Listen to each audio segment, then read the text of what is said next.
चलें जी, करें स्टार्ट। और इसका नाम बता दीजिएगा, चैप्टर नंबर 5। जी सर, इम्पॉसिबल डेमोक्रेसी और इम्पॉसिबल इम्पॉसिबल डेमोक्रेट्स। बिल्कुल ठीक है, करें जी। सर बेसिकली इसको तीन तरह से मैंने तकसीम किया है। बुनियादी तौर पर जो इस किताब के अंदर ज़्यादा जिस चीज़ को फोकस किया गया है वो पॉलिटिकल जो इसके इवेंट्स हैं उनको बहुत डीपली जो है वो स्टडी किया गया है, इसमें कोई शक नहीं है। और इसको चार अदवार के अंदर बेसिकली तकसीम किया गया। First, it was 1947 to 1947 to 1958, then obviously till 1970, and then 1971 to 1978, 77, and then the Zia regime, and after that the democratic period from 1988 to 12th of October 1999, and after that it is Musharraf era, and then again the democracy or the semi-democracy, whatever we can call it. This is basically the headlines. These are the basic headlines of this particular topic. बिल्कुल start में अगर हम बात करें तो उसको भी मजीद जो है वो मैंने दो तरह से तकसीम किया है। पहला, इसके जो पॉलिटिकल प्रॉब्लम्स थे या किस तरह से इसकी foundation it was laid down by the founding fathers of the Islamic Republic of Pakistan. And number two, इसकी जो कॉन्स्टिट्यूशनल हिस्ट्री है उसको मैंने चैप्टराइजेशन इसकी अपने नोट्स के अंदर अलग अलग की थी। तो पहले हम इसके पॉलिटिकल राइज पे बात करते हैं कि किस तरह से हमारी आइडियोलॉजिकल क्लैश जो है वो शुरू से ही बहुत गलत तरह से शायद रखा गया या रखने की कोशिश की गई, डेलिबरेटली या फिर अनकॉन्शियसली, किसी भी तरह से वो उसकी जो क्या नाम है वजूहात हैं वो अलग अलग देता है। तो अगर इसके बिल्कुल फर्स्ट राउंड की बात करें 1947 टू 1958, तो उसमें वो तीन तरह के फैक्टर्स बताता है। सबसे पहले वो कहता है कि the legacy of the British Raj, सबसे पहली चीज जिसने अथॉरिटेटिव बिहेवियर की बुनियाद रखी। नंबर टू, जो कि आपकी कॉलोनियल लेगेसी थी, अथॉरिटेटिव बिहेवियर की बुनियाद पर जो कॉलोनियल लेगेसी थी उसको आपने बरकरार रखा। किस तरह से? जबकि कायदे आजम मोहम्मद अली जिन्ना ने गवर्नर जनरल का ओहदा अपने पास रखा, और सिर्फ यही तक महदूद नहीं रखा बल्कि इस गवर्नर जनरल के ओहदे को उन्होंने कंपैरिजन किया, बल्कि परसीव किया उसी तरह के गवर्नर जनरल या वायसराय के मुताबिक जो कि ब्रिटिश राज का अपॉइंटेड होता था। और तीसरी सतह के ऊपर इसी चीज ने बुनियाद रखी आपकी अथॉरिटेटिव पॉलिटिकल पार्टीज की, कि जिसके अंदर आपकी जो पाकिस्तान मुस्लिम लीग थी, ऑल इंडिया मुस्लिम लीग थी, जो कि बाद में पाकिस्तान मुस्लिम लीग बनी, जिसका पहला इजलास आपका कराची के अंदर होता है। तो ये फिर इसके अंदर भी जो है वो फ्यूडल लॉर्ड्स जो थे वो अपने उरूज पर थे, और यूं आपकी एक पढ़ी लिखी मिडिल क्लास जो थी, जो लिटरेट मिडिल क्लास थी, उसकी एब्सेंस होती चली गई। और पहले 3 साल के अंदर चूंकि कोई नई पार्टी भी नहीं बनी, सिर्फ यही दो मेन पार्टीज थी, एक यूनियनिस्ट पार्टी पंजाब में और दूसरी पाकिस्तान मुस्लिम लीग थी। और फिर 1952 के अंदर जो है वो आपकी अवामी मुस्लिम लीग बनती है। ठीक है, और उससे भी जो है वो क्या नाम है, ये सिर्फ इसका एक ओवरव्यू है। 1952 के अंदर इसकी एक अवामी मुस्लिम लीग बनती है, और जो कि 2 सालों के अंदर ही अपनी इतनी मकबूलियत हासिल कर जाती है कि जब 1954 के प्रोविंशियल इलेक्शंस होते हैं उसके अंदर वो क्लीन स्वीप कर जाती है। और नतीजतन जो पाकिस्तान मुस्लिम लीग है वो एक माइनॉरिटी पार्टी के साथ सामने आती है, मगर उसको तस्लीम नहीं किया जाता। वो एक सेकंड कॉन्स्टिट्यूंट असेंबली फिर आपकी बनती है, उसके ऊपर मैं डिटेल में बाद में बात करूंगा। तीसरे नंबर पर वो बात करते हैं कि जो यहीं से फिर आपकी ब्यूरोक्रेटिक जो रिजीम है, ब्यूरोक्रेटिक रिजीम की बुनियाद पड़ती है। ठीक है, और वो ब्यूरोक्रेटिक रिजीम की बुनियाद आपकी कैसे पड़ती है? क्योंकि लोकल बॉडीज मोस्टली जो है वो ब्यूरोक्रेट रन कर रहे थे। और फिर 1951 के अंदर जो मेजरली आपके फर्स्ट सेकंड, मजमूरी तौर पर सेकंड और वैसे भी सेकंड जो आपके चीफ ऑफ आर्मी स्टाफ थे जो कि ब्रिटिश ने अपॉइंट किए थे वो चले जाते हैं, और 1951 के अंदर अयूब खान साहब बतौर chief of army commander in chief आ जाते हैं। और उन्हीं को फिर जो है वो इतनी ज्यादा पावर दी जाती है कि वो क्या नाम है, जरूरत से ज्यादा पावर दी जाती है।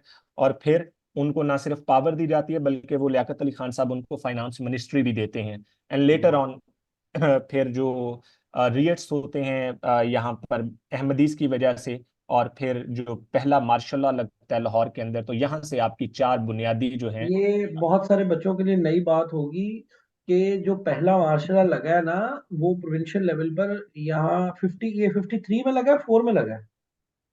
सर ये 50, सर एग्जैक्ट ईयर अभी यहाँ पर मुझे याद नहीं है। अच्छा अच्छा, ये 53 या 4 में लगा हुआ है, ये लाहौर के अंदर है, ठीक है, और कुछ सम पार्ट्स ऑफ अदर एक प्रोविंस के भी है।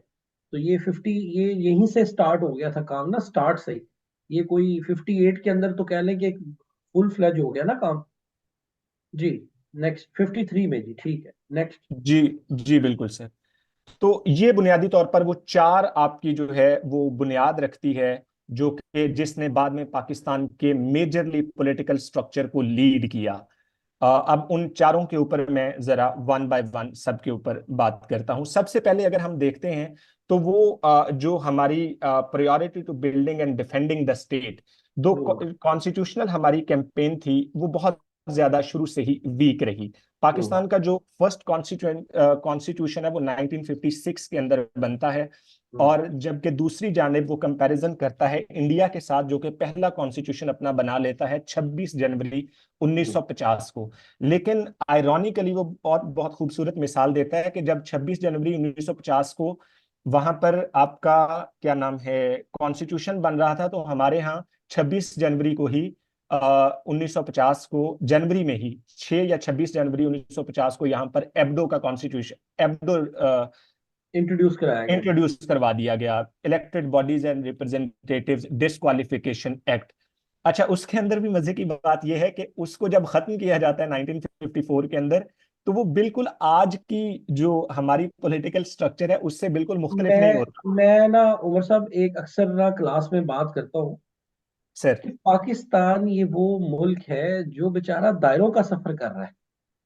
जी तो बिल्कुल सर। जो नए बच्चे होते हैं ना, जिनका बैकग्राउंड वगैरह नहीं होता या इतनी उनकी कॉम्प्रिहेंसिव स्टडी नहीं होती, तो जी उनको सर। बात का ये बात वो लिख तो लेते हैं अपने रजिस्टर में या सुन तो लेते हैं, लेकिन समझ नहीं आती। ठीक है। जी बिल्कुल सर। तो अभी उसकी ये एक मिसाल है सिर्फ कि जी बिल्कुल सर। ये जो चूरन है ना अकाउंटेबिलिटी का, ये आप लोगों ने ना अपनी ओवरऑल सीएसएस की तैयारी के लिए भी, इंटरव्यू के लिए भी, और वैसे भी एज अ सिटीजन भी, ये जी बिल्कुल आपको याद रखना है कि ये जो अभी पिछले टेन्योर में स्टैब्लिशमेंट ने कैंपेन चलवाई है ना अकाउंटेबिलिटी की, कि जी एहतसाब होना चाहिए, लेड बाय खान साहब, ठीक है।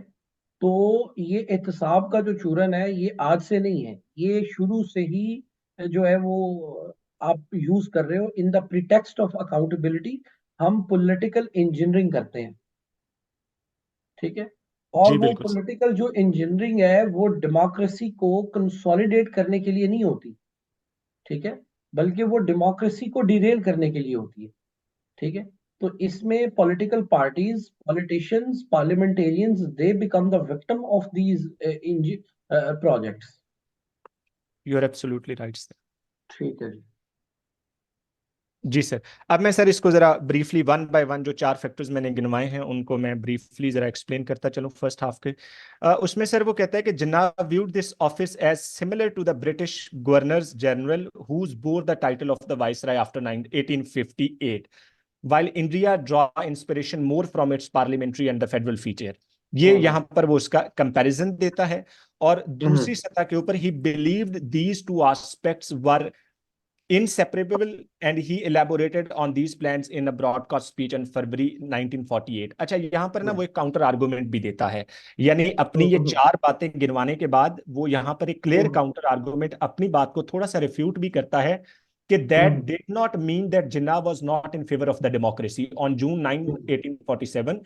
तो इसका हम्म मतलब ये है कि वो काउंटर आर्गुमेंट के जरिए ये बता रहा है कि इसका ये काउंटर आर्गुमेंट इस बात को मेरी नजर में ये प्रूव करता है कि इट वाज नॉट कॉन्शियसली और deliberately, hmm rather there were some of the security centric I would say तहफुजात थे जिनकी वजह से इस तरह की पॉलिसीज की बुनियाद रखी गई। ये उसका काउंटर आर्गुमेंट जो है वो खुद ही इस बात को रिफ्यूट भी हम्म करता है कि ये बुनियादी तौर पर चीजें थी लेकिन ये डेलिबरेटली नहीं की गई, ये चार चीजें।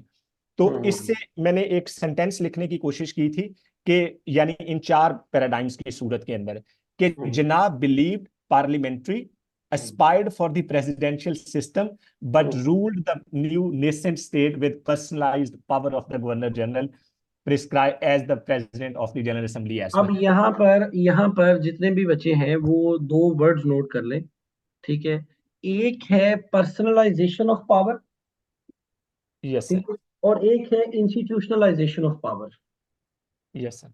तो ये दो बहुत बड़ी चीजें हैं। हमने जो है वो ठीक है, colonial legacy and all that stuff, वो ठीक है, but once the country was free, ठीक है, तो फिर it was our own vision कि हमने इसको अपने मुताबिक रन करना है, ठीक है। जी बिल्कुल तो sir. Between rule of law and rule of person, ठीक है, even today we choose rule of person, Yes, sir. ठीक है, पर्सनलाइजेशन ऑफ पावर और the rule of person. Yes. Sir आगे चलूंगा। जी जी, प्लीज प्लीज जी प्लीज। सर। सर इसी की दो एग्जाम्पल आगे प्लीज नोट कर, मैं जरूर यहाँ पर दूंगा कि इस पर्सनलाइजेशन ऑफ पावर को सिर्फ यहाँ तक महदूद नहीं रखा गया, बल्कि इसको जस्टिफाई भी किया गया। यानी इस पर्सनलाइजेशन को मजीद उसमें देखें कि सबसे पहले क्या हुआ कि प्रेसिडेंट भी वो जनरल अपनी असेंबली के बने, जो 10 अगस्त को बनी 1947 को, और पहला जब उन्होंने एड्रेस किया, फर्स्ट जो एड्रेस था, तो उसके साथ ही वो असेंबली के प्रेसिडेंट भी बने। यानी अब वो कॉन्स्टिट्यूएंट असेंबली के भी प्रेसिडेंट थे और डायरेक्टली स्टेट के गवर्नर जनरल भी थे। तो ये एग्जाम्पलीफाई करके इस आर्गुमेंट को मजीद स्ट्रेंथन किया जा सकता है इन terms of exam point of view. यही काम फिर उन्होंने किया लियाकत अली खान साहब ने। लियाकत अली खान साहब जहां पर प्राइम मिनिस्टर थे, वहीं पर उन्होंने अपनी दो मिनिस्ट्रीज भी अपने पास रखी, एक रिफ्यूजीज की, इवैक्यूएशन ऑफ रिफ्यूजीज की, और एक फ्रंटियर रीजन की।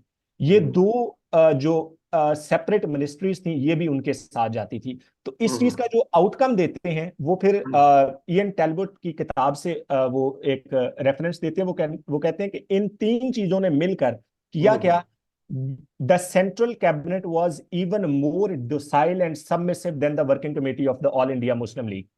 कि जो सेंट्रल कमेटी थी उससे ज्यादा जो कैबिनेट थी, वर्किंग कैबिनेट थी, गवर्नमेंट की वर्किंग कैबिनेट, वो ज्यादा सबमिसिव और डोसाइल थी उससे, ऑल इंडिया मुस्लिम लीग की वर्किंग कमेटी से। तो ये जो सेंट्रलाइजेशन ऑफ पावर थी, इसने क्या किया कि शुरू से ही एडमिनिस्ट्रेटिव स्ट्रक्चर जो है वो कंट्री का मुकम्मल तौर के ऊपर वीक कर दिया, और जो डिसीजन मेकिंग पावर थी वो सीधी की सीधी वहां पर चली गई। अब इसके साइड इफेक्ट्स क्या हुए? पहला साइड इफेक्ट ये हुआ कि जिन्ना साहब ने असेंबली तोड़ी एनडब्ल्यूएफ की 1948 के अंदर। दूसरा ये हुआ कि 1950 या गालिबन 49 के अंदर जो है वो असेंबली तोड़ी गई पंजाब की, और वो असेंबली तोड़ी गई लियाकत अली खान साहब की जानिब से। उसके अंदर उन्होंने लफ्ज इस्तेमाल किया कि लियाकत अली खान ने अपने जो एंसेस्टर्स थे उनकी उस लेगेसी को जारी रखा कि पहले जिन्ना साहब ने वो असेंबली तोड़ी, और फिर मिसमैनेजमेंट का इल्जाम लगाकर पंजाब की असेंबली तोड़ी गई मियां ममदूद हुसैन की, जो कि पंजाब के उस वक्त थे। और उसके बाद अब यहाँ पर जो दूसरी और यही चीज फिर इनकी क्या नाम है वो डिक्लाइन का सबब भी बनी, मुस्लिम लीग के डिक्लाइन का सबब भी बनी। अब वो डिक्लाइन का सबब कैसे बनी कि 1952 के अंदर अब जब ये जब कल को आप लोगों ने ये तैयार करना है ना कि इंडिया जो है वहां क्यों डेमोक्रेसी हुई और हमारे यहाँ क्यों नहीं हुई, ठीक है, तो इसमें आप लोगों ने ये बात ज़हन में रखनी है कि हमारे यहाँ जो पॉलिटिकल पार्टीज हैं, ठीक है, उनकी जो इरोजन है, ठीक है, वो इस तरीके से हुई, स्लोली एंड ग्रेजुअली खत्म, ठीक है, और इसके बाद मार्शल लॉ लग जाने। तो जिस मुल्क में ऑर्गेनिक पॉलिटिक्स नहीं होती जी, वहां पर मुझे बताएं ऑर्गेनिक पॉलिटिकल पार्टीज और ऑर्गेनिक पॉलिटिकल कल्चर डेवलप हो सकता है?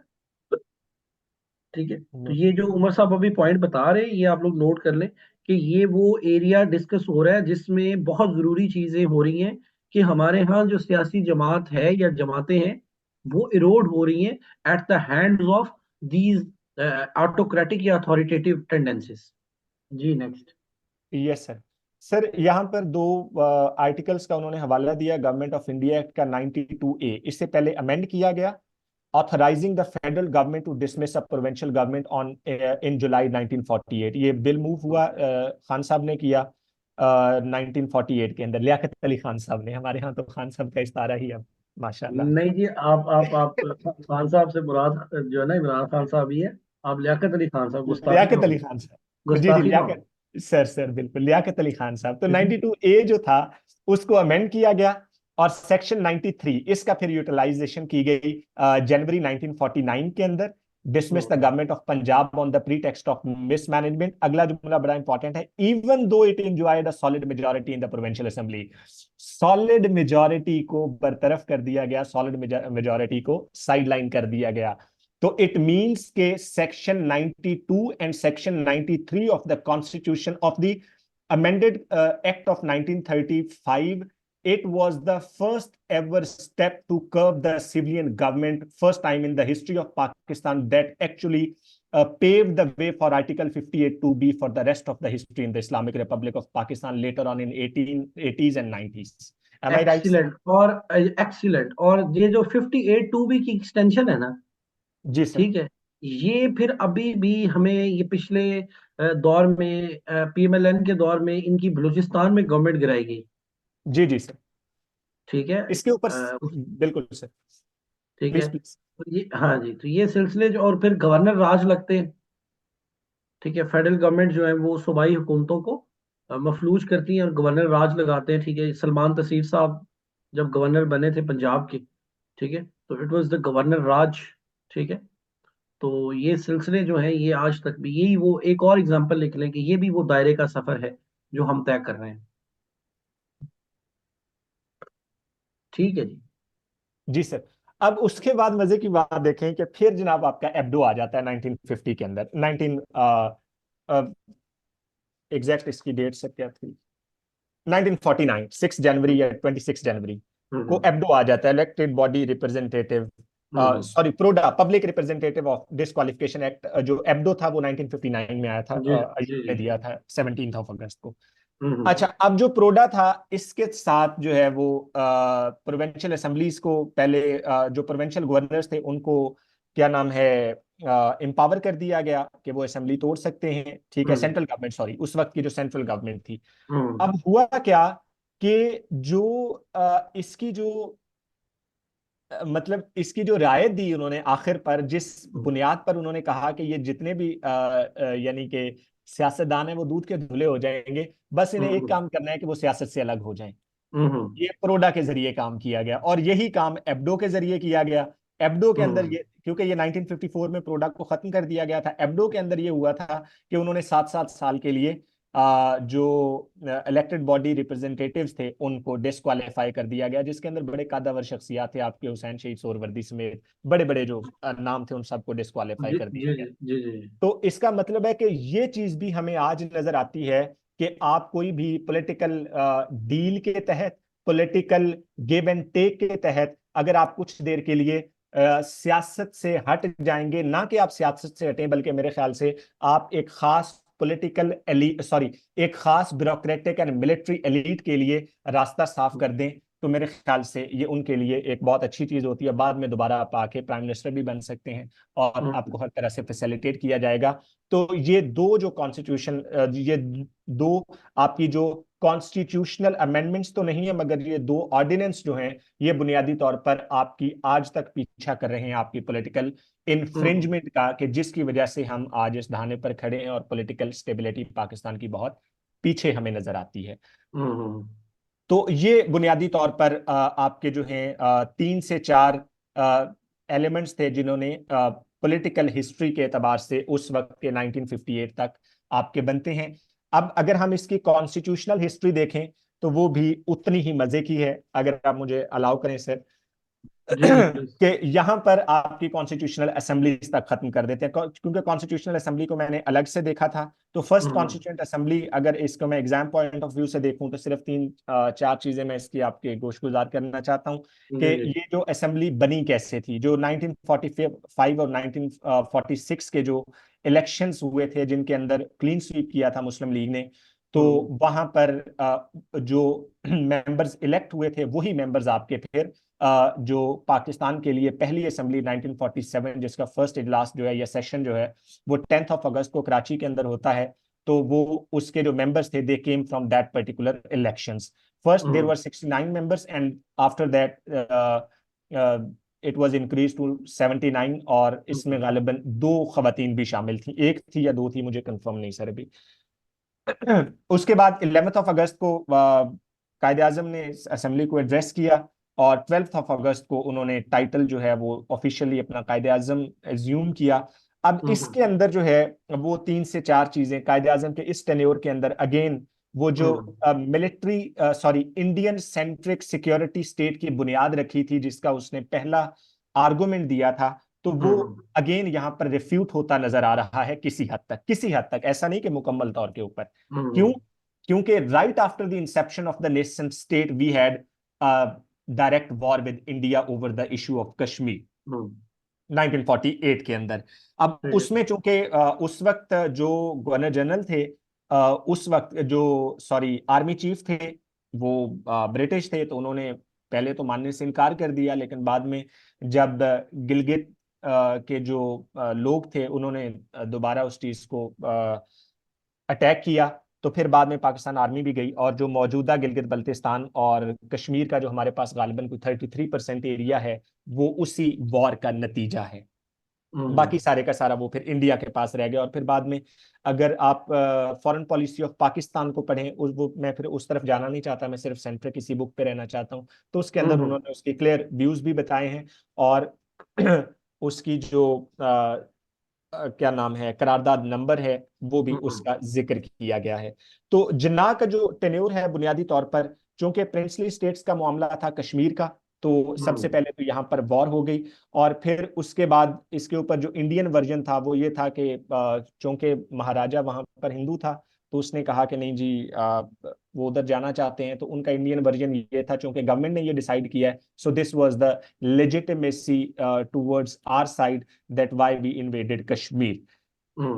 और फिर आर्मी चीफ साहब ने इनकार कर दिया. खैर यूएनओ के इंटरवेंशन के साथ 1949 के अंदर जो है 1 जनवरी को यहाँ पर सीज फायर हो गया, और उसी को आज हम लोग जो है वो लाइन ऑफ कंट्रोल भी कहते हैं, जिसे बाद में चेंज किया था गालिबन 1972 में शिमला मुआहदे के तहत, अगर मैं गलत नहीं हूँ. पहले ये सीज फायर लाइन थी, बट 1972 में ये फिर एलओसी हो गई थी, लाइन ऑफ कंट्रोल. तो उसके बाद हमारे जो ख्वाजा नाज़मुद्दीन साहब हैं, जब इनकी डेथ हो जाती है, तो ख्वाजा नाज़मुद्दीन साहब उस वक्त सीएम थे. ये पॉलिटिकल हिस्ट्री के अंदर ख्वाजा नाज़मुद्दीन साहब he was the CM of Bengal, और इन्होंने आकर फिर गवर्नर जनरल का चार्ज लिया. लियाकत अली खान साहब जो थे ये यहाँ पर प्राइम मिनिस्टर साहब थे. और इनकी अगर एडमिनिस्ट्रेशन की बात करें, तो एडमिनिस्ट्रेटिवली इन्होंने चीजों को बड़ा दुरुस्त करने की कोशिश की, मगर अगर कॉन्स्टिट्यूशन के एतबार से बात करें, करारदाद पाकिस्तान इन्होंने पहले पेश की, और उसके बाद फर्स्ट कॉन्स्टिट्यूएंट रिपोर्ट जो थी 1949 के अंदर पहली पेश की गई, और उसके अंदर फिर चूंकि बंगालियों को मसाइल थे, तो वो भी फिर रिफ्यूज हो गई, उसके ऊपर बहुत ज्यादा तहफुजात थे.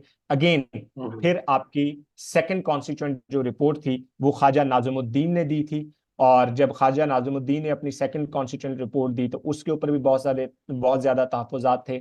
और इसी दौरान आपके 1954 के इलेक्शंस भी हो जाते हैं. जब 1954 के इलेक्शंस हो जाते हैं, तो एक क्लियर डिसीजन आ जाता है बंगाली पाकिस्तानियों के पास, कि एक ऐसी असेंबली जिसके पास मेजॉरिटी नहीं है, कॉन्फिडेंस ऑफ पीपल नहीं है, वो कैसे कैसे कॉन्स्टिट्यूशन की बुनियाद रख सकती है कि जिसके अंदर वो प्रिंसिपल ऑफ पैरिटी की प्रिंसिपल ऑफ पैरिटी की बुनियाद के ऊपर, क्योंकि रिप्रेजेंटेटिव प्रिंसिपल तो दिया ही नहीं गया throughout the history, and that was the major cause behind the story. Even Bogra formula के ऊपर मैं आता हूं, तो उसके अंदर भी आप देखेंगे आयरॉनिकली किस तरह से डिसीव किया गया बंगालियों को.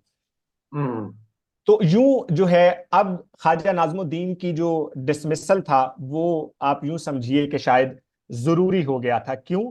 क्योंकि ख्वाजा नाज़मुद्दीन साहब से कहा गया कि जनाब आप जो है ना अब रिजाइन कर जाएं. किस इशू के ऊपर? एक आपका जो क्या नाम है इशू था, रावलपिंडी कॉन्स्पिरेसी केस. ठीक है, जब इसका केस चला था अदालत के अंदर, जनरल अकबर खान और फैज अहमद फैज, ये 3 से 4 जो मेजर इसके अंदर पर्सनैलिटीज थी, उनका जब नाम आता है, तो वहां पर फिर जनरल अयूब खान साहब को ये लगता है कि ख्वाजा नाज़मुद्दीन ने फौज के साथ कहीं ना कहीं पे थोड़ी सी ज्यादती की है कोर्ट के अंदर।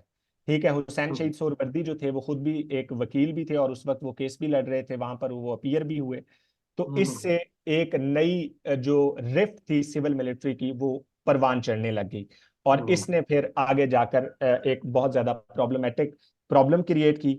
अब जो है ख्वाजा नाज़मुद्दीन साहब को क्या नाम है, असेंबली को बरतरफ कर दिया गया, सॉरी, ख्वाजा नाज़मुद्दीन साहब को बरतरफ कर दिया गया और मोहम्मद अली बोगरा साहब को बतौर प्राइम मिनिस्टर बुला लिया गया, बतौर प्राइम मिनिस्टर बनाने के लिए अमेरिका से बुला लिया गया, क्योंकि वो वहां पर पाकिस्तान के ambassador to United States of America थे।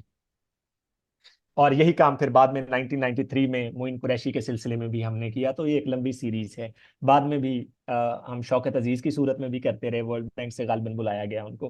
तो ये जो चीजें हमने जिस चीज की बुनियाद रखी, तो वो आज तक हमारा पीछा पीछा कर रहे हैं। मोहम्मद अली बोगरा साहब ने क्या किया, 7 अक्टूबर को इन्होंने बोगरा फार्मूला दिया, और इन्होंने आते ही फार्मूला 2 हाउसेस का दिया। अब ये जो 2 हाउसेस थे ना, ये बंगालियों के लिए भी और इन दोनों के लिए काबिल कबूल थे। लेकिन इसमें मसला क्या था, वो बड़ा श्रूडली खेले। उन्होंने क्या किया कि जो हाउस ऑफ यूनिट्स था और house of representative, house of representative के ऊपर तो 150 सीट्स दी ईस्टर्न, यानी जो उस वक्त के, अभी 1 यूनिट नहीं आया था, जो तमाम तर जितने भी सूबे थे हमारे वेस्टर्न पार्ट के, और 150 सीट्स दी उनको। लेकिन जब हाउस ऑफ यूनिट की बात की गई, जो कि जिसको हम आज के दौर के अंदर सेनेट भी तस्वुर कर सकते हैं, क्योंकि वो पास नहीं हो सका था बाद में, तो उसके अंदर क्या किया, 10 सीट्स दी NWFP को, 10 दी गई इसको सिंध को, 10 ही पंजाब को दी गई, और 10 ही बंगाल को दी गई, और 10 ही आपकी दी गई इनको बलूचिस्तान को। अब हुआ ये कि जब ऊपर प्रिंसिपल ऑफ पैरिटी था और नीचे प्रिंसिपल ऑफ रिप्रेजेंटेटिव था, तो अगेन एक कॉन्स्टिट्यूशनल डेडलॉक का खतरा था। क्यों? क्योंकि majority was again being ignored by the constituent assembly. लेकिन जब इसके ऊपर कॉन्फ्लिक्ट हुआ, तो बोगरा साहब क्वाइट श्रूड पर्सन, तो उन्होंने इस चीज को रिफ्यूट भी करने की कोशिश की। लेकिन इस दौरान उन्होंने ये किया कि राइट आफ्टर दैट 8 मार्च 1854 को, 7 अक्टूबर 1953 को बोगरा फार्मूला देते हैं, और 8 मार्च 1954 को ईस्ट पाकिस्तान के इलेक्शंस हो जाते हैं। वहां पर आपकी जो मुस्लिम लीग है वो सिर्फ 10 सीट्स के साथ आपकी एक सबसे लीस्ट पार्टी लेकिन रूलिंग पार्टी के तौर के ऊपर सामने आती है, because of the Jugtu front, sorry. अब जब इलेक्शन के फौरन बाद बोगरा साहब ने एक क्या नाम है, मोशन मूव किया, एक बिल मूव किया, जिसका मकसद ये था कि जो पावर्स हैं गवर्नर जनरल की, उनको कर्ब किया जा सके या उनको एक्सटेंड लगाया जा सके। अब वो असेंबली ने तो पास कर दिया, उस वक्त की कॉन्स्टिट्यूएंट असेंबली ने तो पास कर दिया, लेकिन जब असेंबली ने पास किया, बिल गया गुलाम मोहम्मद खान साहब के पास, गुलाम मोहम्मद साहब के पास, तो उन्होंने इसके ऊपर साइन करने से इनकार कर दिया। इसी दौरान उन्होंने ये कहा कि जनाब आप असेंबली को तोड़ दें। असेंबली तोड़ दी गई। मौलवी Tamizuddin was the speaker of the assembly. जब असेंबली तोड़ दी गई, तो वो वहीं से, कराची में थी उस वक्त असेंबली, तो वो सिंध कोर्ट में चले गए, सिंध हाई कोर्ट में चले गए।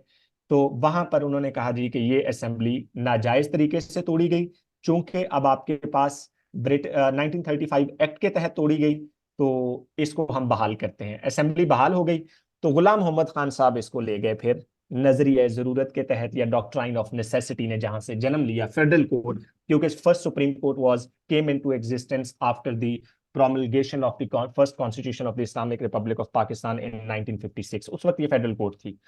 फेडरल कोर्ट में गई, तो वहां पर एक बेंच बना, और उस बेंच के अंदर 5 जजेस शामिल थे, और उन 5 ने, सॉरी 4 ने ये मुश्तरका फैसला सुनाया कि चूंकि गुलाम मोहम्मद साहब राइट हैं, कॉन्स्टिट्यूएंट असेंबली का कोई ताल्लुक नहीं है, लिहाजा हम ये कॉन्स्टिट्यूएंट असेंबली को खत्म करते हैं। और यूं ये 21 मार्च 1955 को ये वर्डिक्ट सामने आता है फेडरल कोर्ट का, एंड दस the doctrine of necessity paved the way for rest of the history in the constitutional history of Pakistan.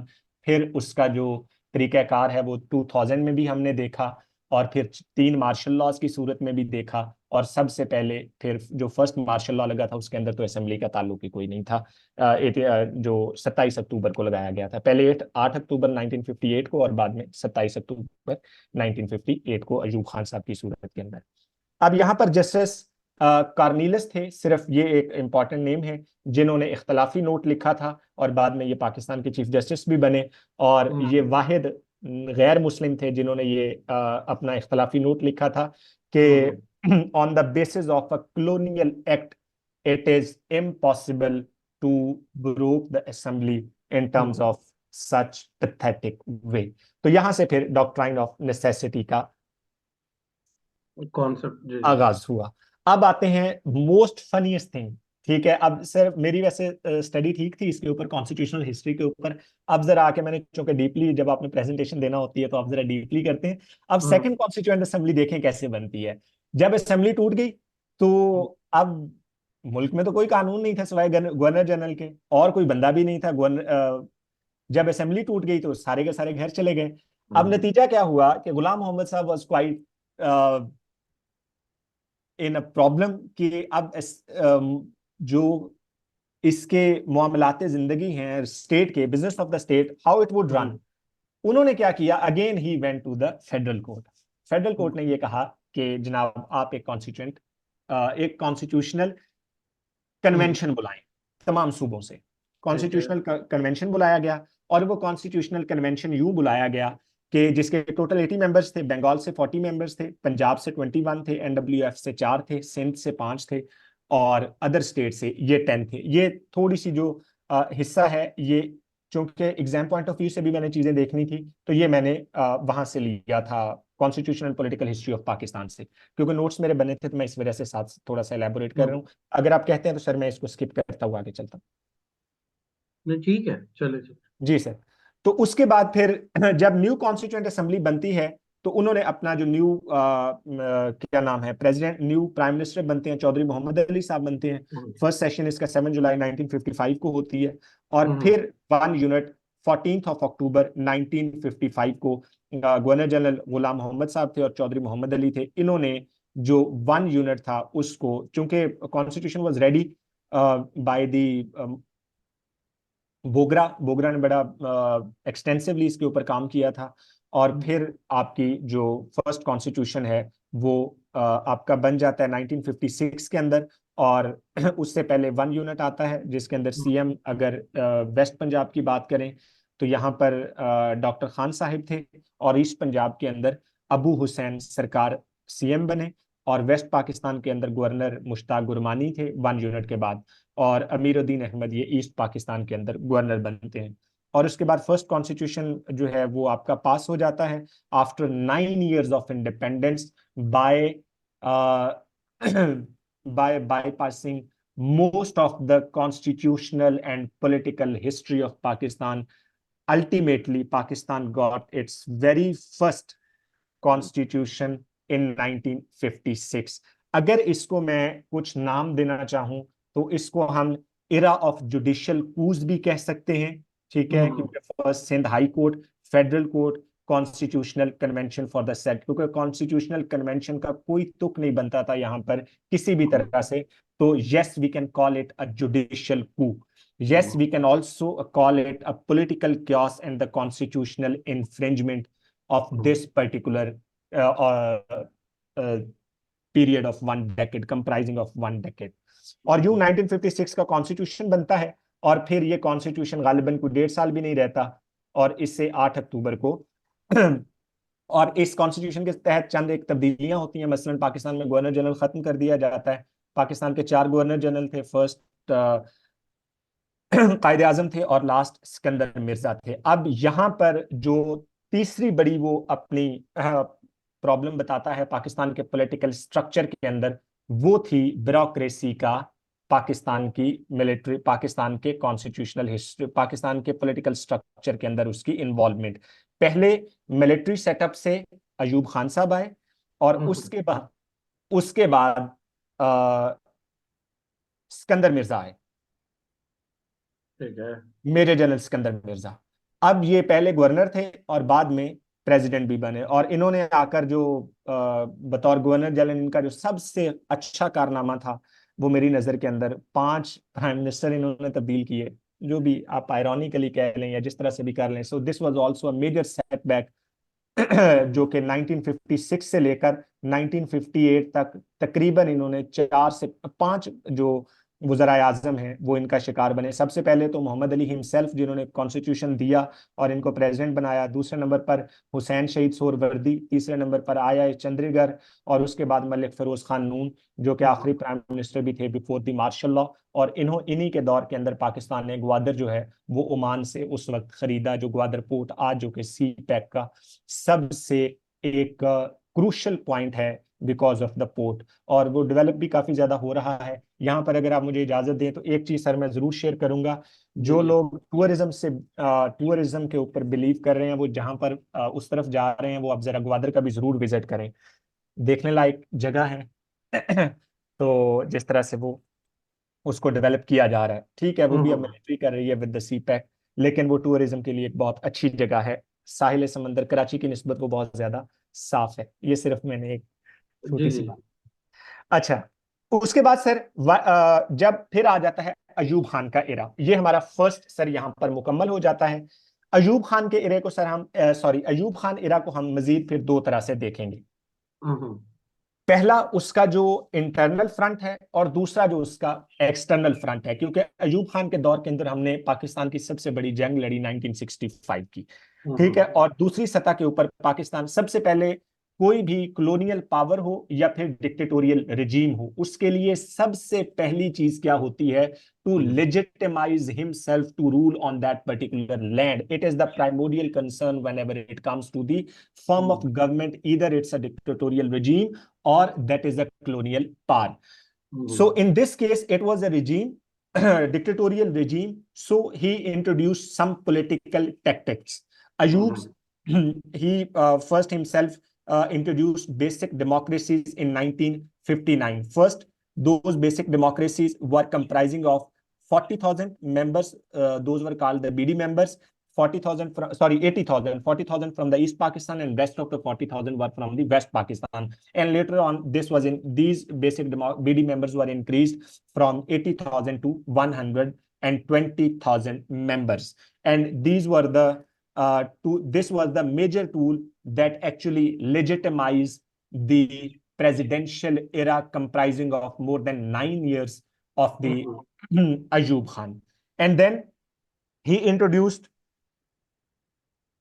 1962 the presidential constitution. इसके अगर पीछे की बात, इसके बैकग्राउंड की हम बात करें तो उसके जो बैकग्राउंड था वो 1960 का इसका टूर था प्रेसिडेंट जॉन एफ कैनेडी का। अगर आप लोगों को याद हो, आज भी वो यूट्यूब के ऊपर मौजूद है, जब रेड कारपेट दिया गया तो ये जो है वहां से बड़ा इंस्पायर होकर आए और इन्होंने कहा नहीं जी, पाकिस्तान की जो बका है वो सिर्फ और सिर्फ ना सिर्फ वेस्टर्नाइजेशन के अंदर है, बल्कि उसके साथ साथ प्रेसिडेंशियल सिस्टम के अंदर भी है। और उस प्रेसिडेंशियल सिस्टम के पीछे जो इनकी अपनी इंटेंशंस थी वो फिर बाद में सबको वाजे हो गई। तो 1962 का कॉन्स्टिट्यूशन बना, ठीक है। और उसके तहत फिर आपकी थर्ड लेजिस्लेटिव असेंबली जो है वो मार्च 1962 के जो इलेक्शंस होते हैं उसके तहत ये मार्ज वजूद में आती है। और इसके अंदर 157 इसके टोटल मेंबर्स थे। 8 जून 1962 इसका जो अयूब हॉल के अंदर पहला इसका इजलास होता है। और उसके बाद पॉलिटिकल जो पार्टीज एक्ट है वो 1962 के अंदर इसका पास होता है। और 1962 कॉन्स्टिट्यूशन की अगर बिल्कुल हल्की हल्की बात करें तो इसमें फर्स्ट रिपोर्ट जो है वो जो सबमिट हुई थी वो 1960 फरवरी के अंदर, और 250 आर्टिकल थे, पार्ट्स इसके टोटल 12 थे और 3 स्केड्यूल्स थे, और काउंसिल ऑफ इस्लामिक आइडियोलॉजी इसके अंदर बनाई गई। तो ये बुनियादी चीजें थी जो कि फिर 25 मार्च 1969 को जब इन्होंने इस्तीफा दिया था, ये फिर एब्रोगेट हो गया था अयूब खान का दौर। तो ये इसकी कॉन्स्टिट्यूशनल हिस्ट्री है। अगर हम इसकी क्या नाम है फॉरेन फ्रंट की बात करें तो इस दौरान 3 से 4 काम हुए एग्जामिनेशन पॉइंट ऑफ व्यू से। नंबर 1, इंडस वाटर ट्रीटी 19 सितंबर 1960 को हुई, जिसके अंदर ईस्टर्न पार्ट के जितने भी तीन दरिया थे वो पाकिस्तान को मिल गए, और जो वेस्टर्न थे वो इंडिया को मिल गए।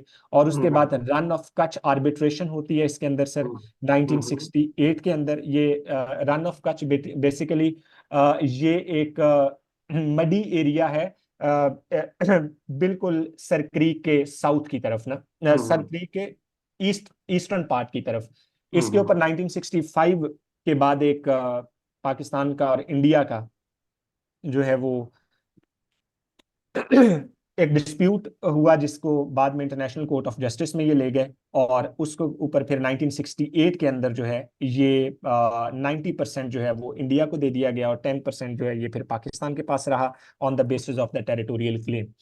फिर आपकी 1965 वॉर आ जाती है, जिसके ऑपरेशन जिब्राल्टर की सूरत के अंदर।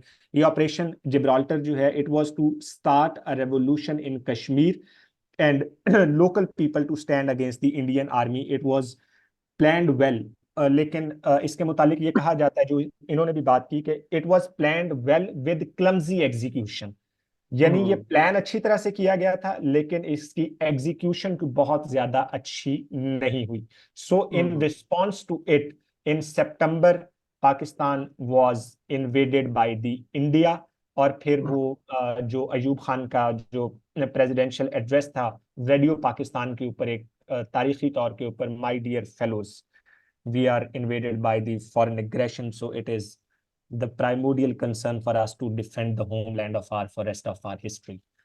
तो यूं इसने फिर बहुत ज्यादा एक यकदम जो है वो जो अयूब खान के खिलाफ जो लेजिटिमाइज्ड चीजों को लेकर अयूब खान के खिलाफ जितनी भी रेजिस्टेंस थी, जब पाकिस्तान वॉर जीत गया तो अयूब खान एकदम से फिर दोबारा ऊपर आ जाते हैं। लेकिन ये ज्यादा देर नहीं रहते, क्योंकि जब 1966 के अंदर जो 11th ऑफ जनवरी को ताशकंद का जो मुआहदा होता है, डेक्लेरेशन ऑफ ताशकंद 11 जनवरी को होता है, लेकिन उसके अंदर भी फिर दो मेजर प्रॉब्लम्स आती हैं। ठीक है, एक तो ये कि 11th ऑफ जनवरी को ये मुआहदा तय पाना था। 10th ऑफ जनवरी को जो प्राइम मिनिस्टर थे इंडिया के, he found dead in his room in Tashkent. और उसके बाद फिर जब ये वहां पर जाकर अगर एक सर किताब है टूटती बनती असेंबलियां, उसका मैं यहाँ पर हवाला देना चाहूंगा। पहले वक्तों में मैंने पढ़ी थी, तो उसके अंदर कौन ये सी बात, किताब जी? टूटती बनती असेंबलियां, अब मुझे अच्छा, राइटर भी नाम याद ठीक है, नहीं, ठीक टूटती है। बनती असेंबलियां, उसके अंदर उन्होंने बाकायदा ये वर्ड यूज किया था। ये वर्ड यूज किया था कि जब वो Bhutto was the foreign minister at that time, पहले इनकी कम्युनिस्ट मिनिस्ट्री थी, Bhutto was the foreign minister, और ये अयूब को डैडी भी कहा करते थे भले वक्तों के अंदर। तो जब ये वहां पर ताशकंद के अंदर मुआहिदा कर रहे थे, तो भुट्टो ने इनको कहा, this is the right time to claim Kashmir in respect of that, in defiance of और at the cost of that 35 kilometre area that we have already acquired in this war, क्योंकि पाकिस्तान 35 किलोमीटर तकरीबन अंदर जा चुका था। लेकिन भुट्टो अयूब खान ने इसके ऊपर कोई कान नहीं धरे। जब वो वापस आए तो उनका जो एरिया था उनको वापस दे दिया गया ताशकंद मुआहदे के अंदर। अब यहां से फिर भुट्टो साहब ने कुछ देर के लिए क्या नाम है, इलेक्शन से, सॉरी, सियासत से बायकॉट किया, और उसके बाद यकदम वो एक रैली की सूरत के अंदर निकलते हैं, और फिर वो नारा लगाते हैं कि हमारी आर्मी तो बहुत बहादुर से लड़ी, but we have lost the war on the table talk, and the main culprit behind the story is Ayub Khan. यहां से फिर एक नई पॉलिटिकल पावर का आगाज होता है। 1st of December 1969, the emergence of a new and very major political party after Pakistan Muslim League and Awami League in Pakistan prior to this in the West Pakistan। और फिर यहां से अयूब खान का, sorry, Ziaul क्या नाम है, जुल्फकार अली भुट्टो का इरा शुरू हो जाता है। जुल्फकार अली भुट्टो को भी हम इंशाल्लाह अल अजीज तीन चीजों की हैसियत से देखेंगे, बतौर फॉरेन मिनिस्टर, और उसके बाद अपना क्या नाम है, as a president, and of course as a prime minister of the Islamic Republic of Pakistan as well. And yes, of course, the nation state again, once again, because the eastern wing was separated from Pakistan. तो उससे पहले जरा eastern wing के ऊपर जरा थोड़ी सी बात कर लेते हैं। अगरतला साजिश केस इसके अंदर है सबसे पहले।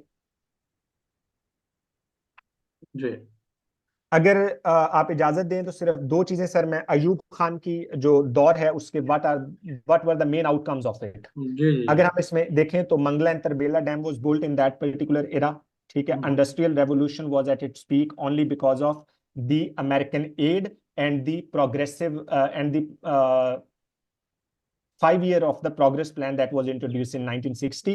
And then because of the 1965 war, Pakistan army was quite famous among among the common people of Pakistan, rank and file of Pakistan. And then Pakistan पहली बार जो है वो it was Pakistan very first time Pakistan fulfilled its wheat need in terms of its local utilization, क्योंकि agriculture के अंदर बहुत ज्यादा उन्होंने यूएसएड के जरिए काम किया था। और उसके बाद बैंकिंग सेक्टर और also in Pakistan was in progressive movement in progress. And meanwhile जो 1963 का जो एग्रीमेंट था हमारा चीन के साथ, जो कौन सी जगह थी वो मेरे जहन से निकल गई,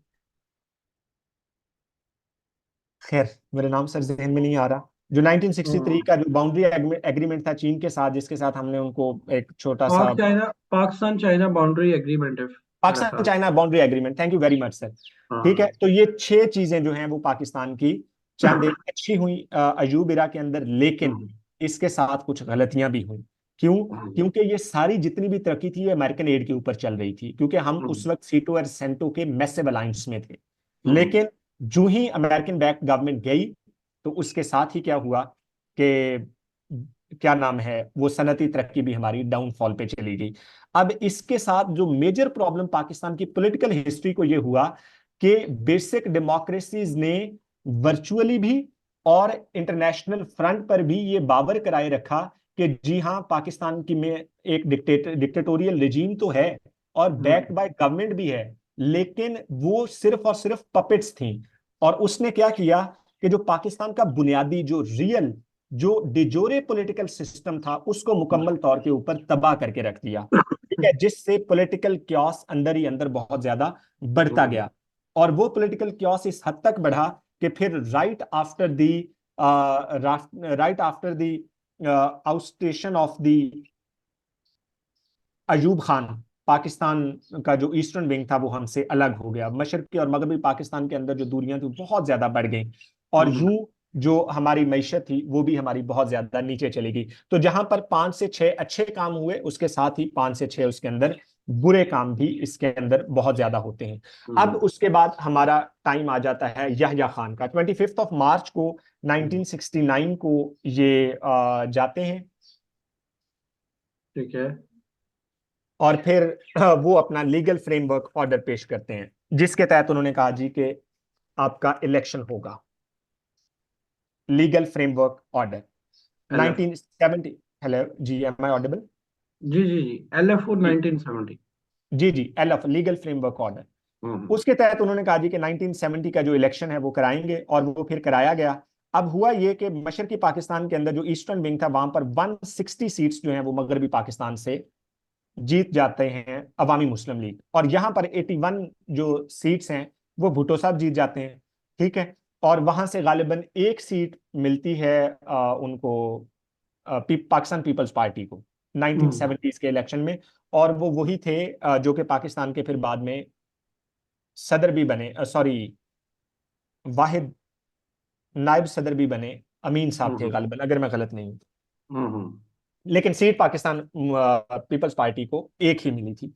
अब इसका नतीजा क्या हुआ कि उन्होंने कहा जी कि उनका हक बनता था कि मेजॉरिटी इज अथॉरिटी, गवर्नमेंट दी जाए। भुट्टो हम्म साहब ने यह कहा जी कि जो भी वहां पर इजलास होना है फरवरी के अंदर, जो भी वहां जाएगा मैं हम्म उसका मशहूर जमाना उनका जो जुमला है टांगे तोड़ दूंगा। हम्म अब हुआ ये कि ये एक रिफ्ट आ गया। याह्या खान हम्म साहब ने बड़ी कोशिश की कि किसी ना किसी तरह से मामलात हटा लिए जाएं, और इस दौरान हम्म मुजीब साहब ने इससे पहले अपने 6 नकात भी दे दिए गए थे मशहूर जमाना, जिसके अंदर उन्होंने ये कहा था कि अब पाकिस्तान जो है एक फेडरेशन नहीं रहेगी बल्कि एक कन्फेडरेशन होगा। ठीक है, हम्म क्यों? क्योंकि फेडरेशन के अंदर आप कॉन्स्टिट्यूशनली सेंट्रल गवर्नमेंट के बाउंड होते हैं, लेकिन हाँ जी। कॉन्फेडरेशन के अंदर कॉन्फेडरेशन के अंदर ये आपकी वॉलंटरली सबमिशन होती है टुवर्ड्स द सेंट्रल गवर्नमेंट, बिल्कुल जिस तरह 1972 के अंदर यूएई एक कॉन्फेडरेशन के तौर के ऊपर सामने आई 7 स्टेट्स की सूरत के अंदर। अब हुआ ये कि भुट्टो साहब ने कहा कि नहीं, ऐसा नहीं हो सकता, और फिर वो एक, हर शख्स को पता है, मैं ज्यादा डिटेल में नहीं जाऊंगा। इसके अंदर जो मेन चीज जिसको वो कल्प्रिट ठहराते हैं ऑथर इस किताब के अंदर, वो कहते हैं जी he was the Yahya Khan. Why? Because he was the person in power, and if he could do so he was able to transfer power to the Awami Muslim League, मगर इन्होंने नहीं किया, और फिर इनको भी बाद में नजरबंद कर दिया गया। और नतीजा ये निकला कि फिर 25 मार्च को वहां पर ऑपरेशन लॉन्च कर दिया गया। जब ऑपरेशन लॉन्च किया गया तो फिर उस वक्त तक मामला आपके हाथ से निकल चुके थे, और नतीजतन आपकी 1971 की वॉर जो है वो डायरेक्टली ऑपरेशन के बाद एक डायरेक्ट वॉर के अंदर चली जाती है। और फिर इंडियन है, वो क्या नाम है, इंडिया भी डायरेक्टली उसके अंदर इन्वॉल्व हो जाता है। पाकिस्तान तो पहले ही उसके अंदर शामिल था, सॉरी मुक्ति बाहिनी, जो कि उनका एक बागी गिरोह भी था और मुसल्ला गिरोह था। और नतीजतन ये हुआ कि at the end of the day Pakistan जो है वो 16 दिसंबर को ईस्टर्न विंग अपना खो देता है। अब यहाँ पर वो कहता है कि हमीदुर रहमान कमीशन रिपोर्ट का उसने हवाला दिया, ठीक है। उसके अंदर वो बात करता है कि हमीदुर रहमान जो कि जस्टिस थे उस वक्त मशरकी पाकिस्तान के अंदर, ठीक है। हमीदुर रहमान कमीशन रिपोर्ट के मुताबिक अगर पाकिस्तान चाहता तो उसके पास मजीद लड़ने की गुंजाइश थी, मगर पाकिस्तान के पास कैपेसिटी थी। हाँ, बंगालियों का मुकम्मल तौर के ऊपर जो है they were exploited brutally by the military regime, by the intelligence regimes, and of course by the, और ये शुरू से ही चला आ रहा था क्योंकि Ayub Khan himself was the GOC prior to prior becoming the commander in chief of Pakistan. ये पहले जीओसी वहीं पर थे, कायदे आजम ने इनको वहां पर भेजा था। तो वो कहते हैं उसका 3 से 4 पॉइंट्स का उन्होंने जिक्र किया है, ठीक है। उसके अंदर फिर अगर आप ब्रिगेडियर सिद्दीक सालिक की किताब का मुताला करें, मैंने ढाका डूबते देखा, तो उसके अंदर क्लियरली वो जुमला उन्होंने, अगर आप मुझे इजाजत दें तो मैं बोल दूं, उन्होंने उसके अंदर लिखा है ये, ठीक है, कि जब जनरल ए के न्याजी जाकर अपनी फौज की कमान ले रहे थे तो उन्होंने ये लफ्ज इस्तेमाल किया था कि जनरल आप मुझे फौज की कमान तो दे रहे हैं, बंगाली दाश्ताओं की कमान कब दोगे? तो दाश्ता का लफ्ज उर्दू में जिस लफ्ज के लिए इस्तेमाल किया जाता है, एवरीवन नोज अबाउट इट।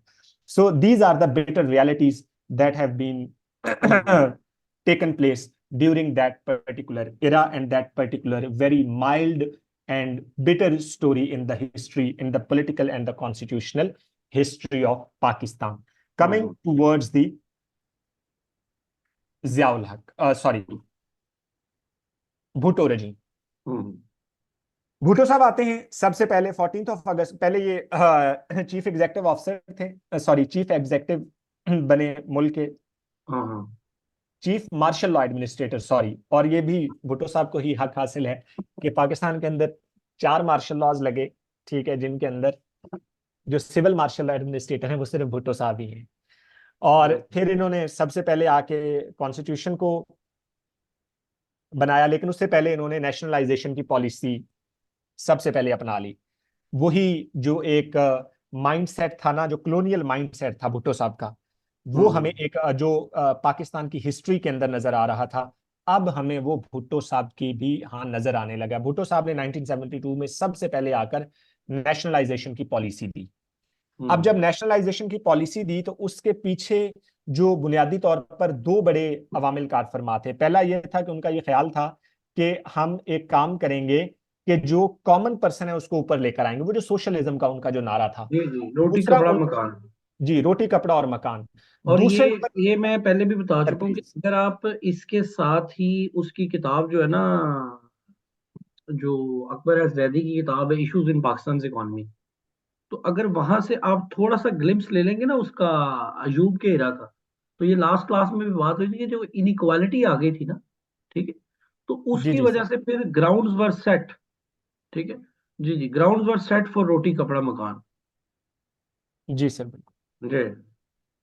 अब सर जब ग्राउंड सेट हो गया, रोटी कपड़ा मकान के बाद दूसरा उनका जो था कि कॉमन मैन को ऊपर लेकर आना है, वो भी ले आए।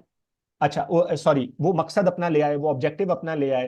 तीसरे नंबर के ऊपर उनका इकोनॉमिक स्टेबिलिटी थी, और चौथे नंबर के ऊपर उनका यह था कि स्टेट का कंट्रोल ज्यादा से ज्यादा होना चाहिए।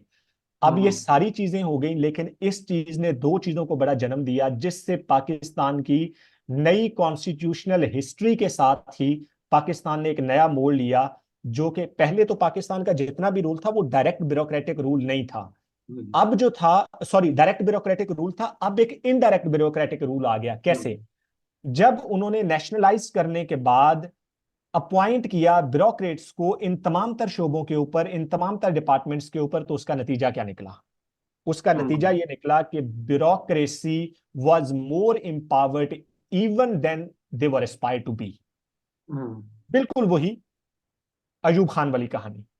अब यहां पर फिर जब वो ऊपर आ गए, तो फिर उन्होंने अपना कारनामा भी दिखाया, और वो आज तक पाकिस्तान की जो ब्यूरोक्रेसी की जो रूट्स हैं, जो इनको एम्पावर करने के नाम पर बनाई गई, आज तक वो अपनी पावर्स को एक्सप्लॉइट कर रहे हैं। जहां पर मैं ये समझता हूं कि ब्यूरोक्रेसी का, मेरी जाती राय के अंदर, मेरी जाती तज्जिए के अंदर, कि जहां पर कॉलोनियल माइंडसेट का सबसे बड़ा रोल है पाकिस्तान की ब्यूरोक्रेसी के अंदर, एक अथॉरिटेटिव कल्चर को, rather than to be a constitutionally submissive to the political leadership, उसके साथ साथ जो पॉलिटिकल लीडरशिप ने खुद इनके साथ जो सबसे बड़ा जुल्म किया, वो ये था, नेशनल पॉलिटिकल पार्टीज ने अपनी जात के साथ सबसे बड़ा जुल्म किया, वो था नेशनलाइजेशन ऑफ भुट्टो, जिन्होंने सबसे पहला जवाब फराहम किया आपके पब्लिक सेक्टर के ऊपर सबसे ज्यादा रोल का। उसके बाद अगर मेजरली बात करें तो इनके दौरान शिमला एग्रीमेंट होता है 2 जुलाई 1972 को।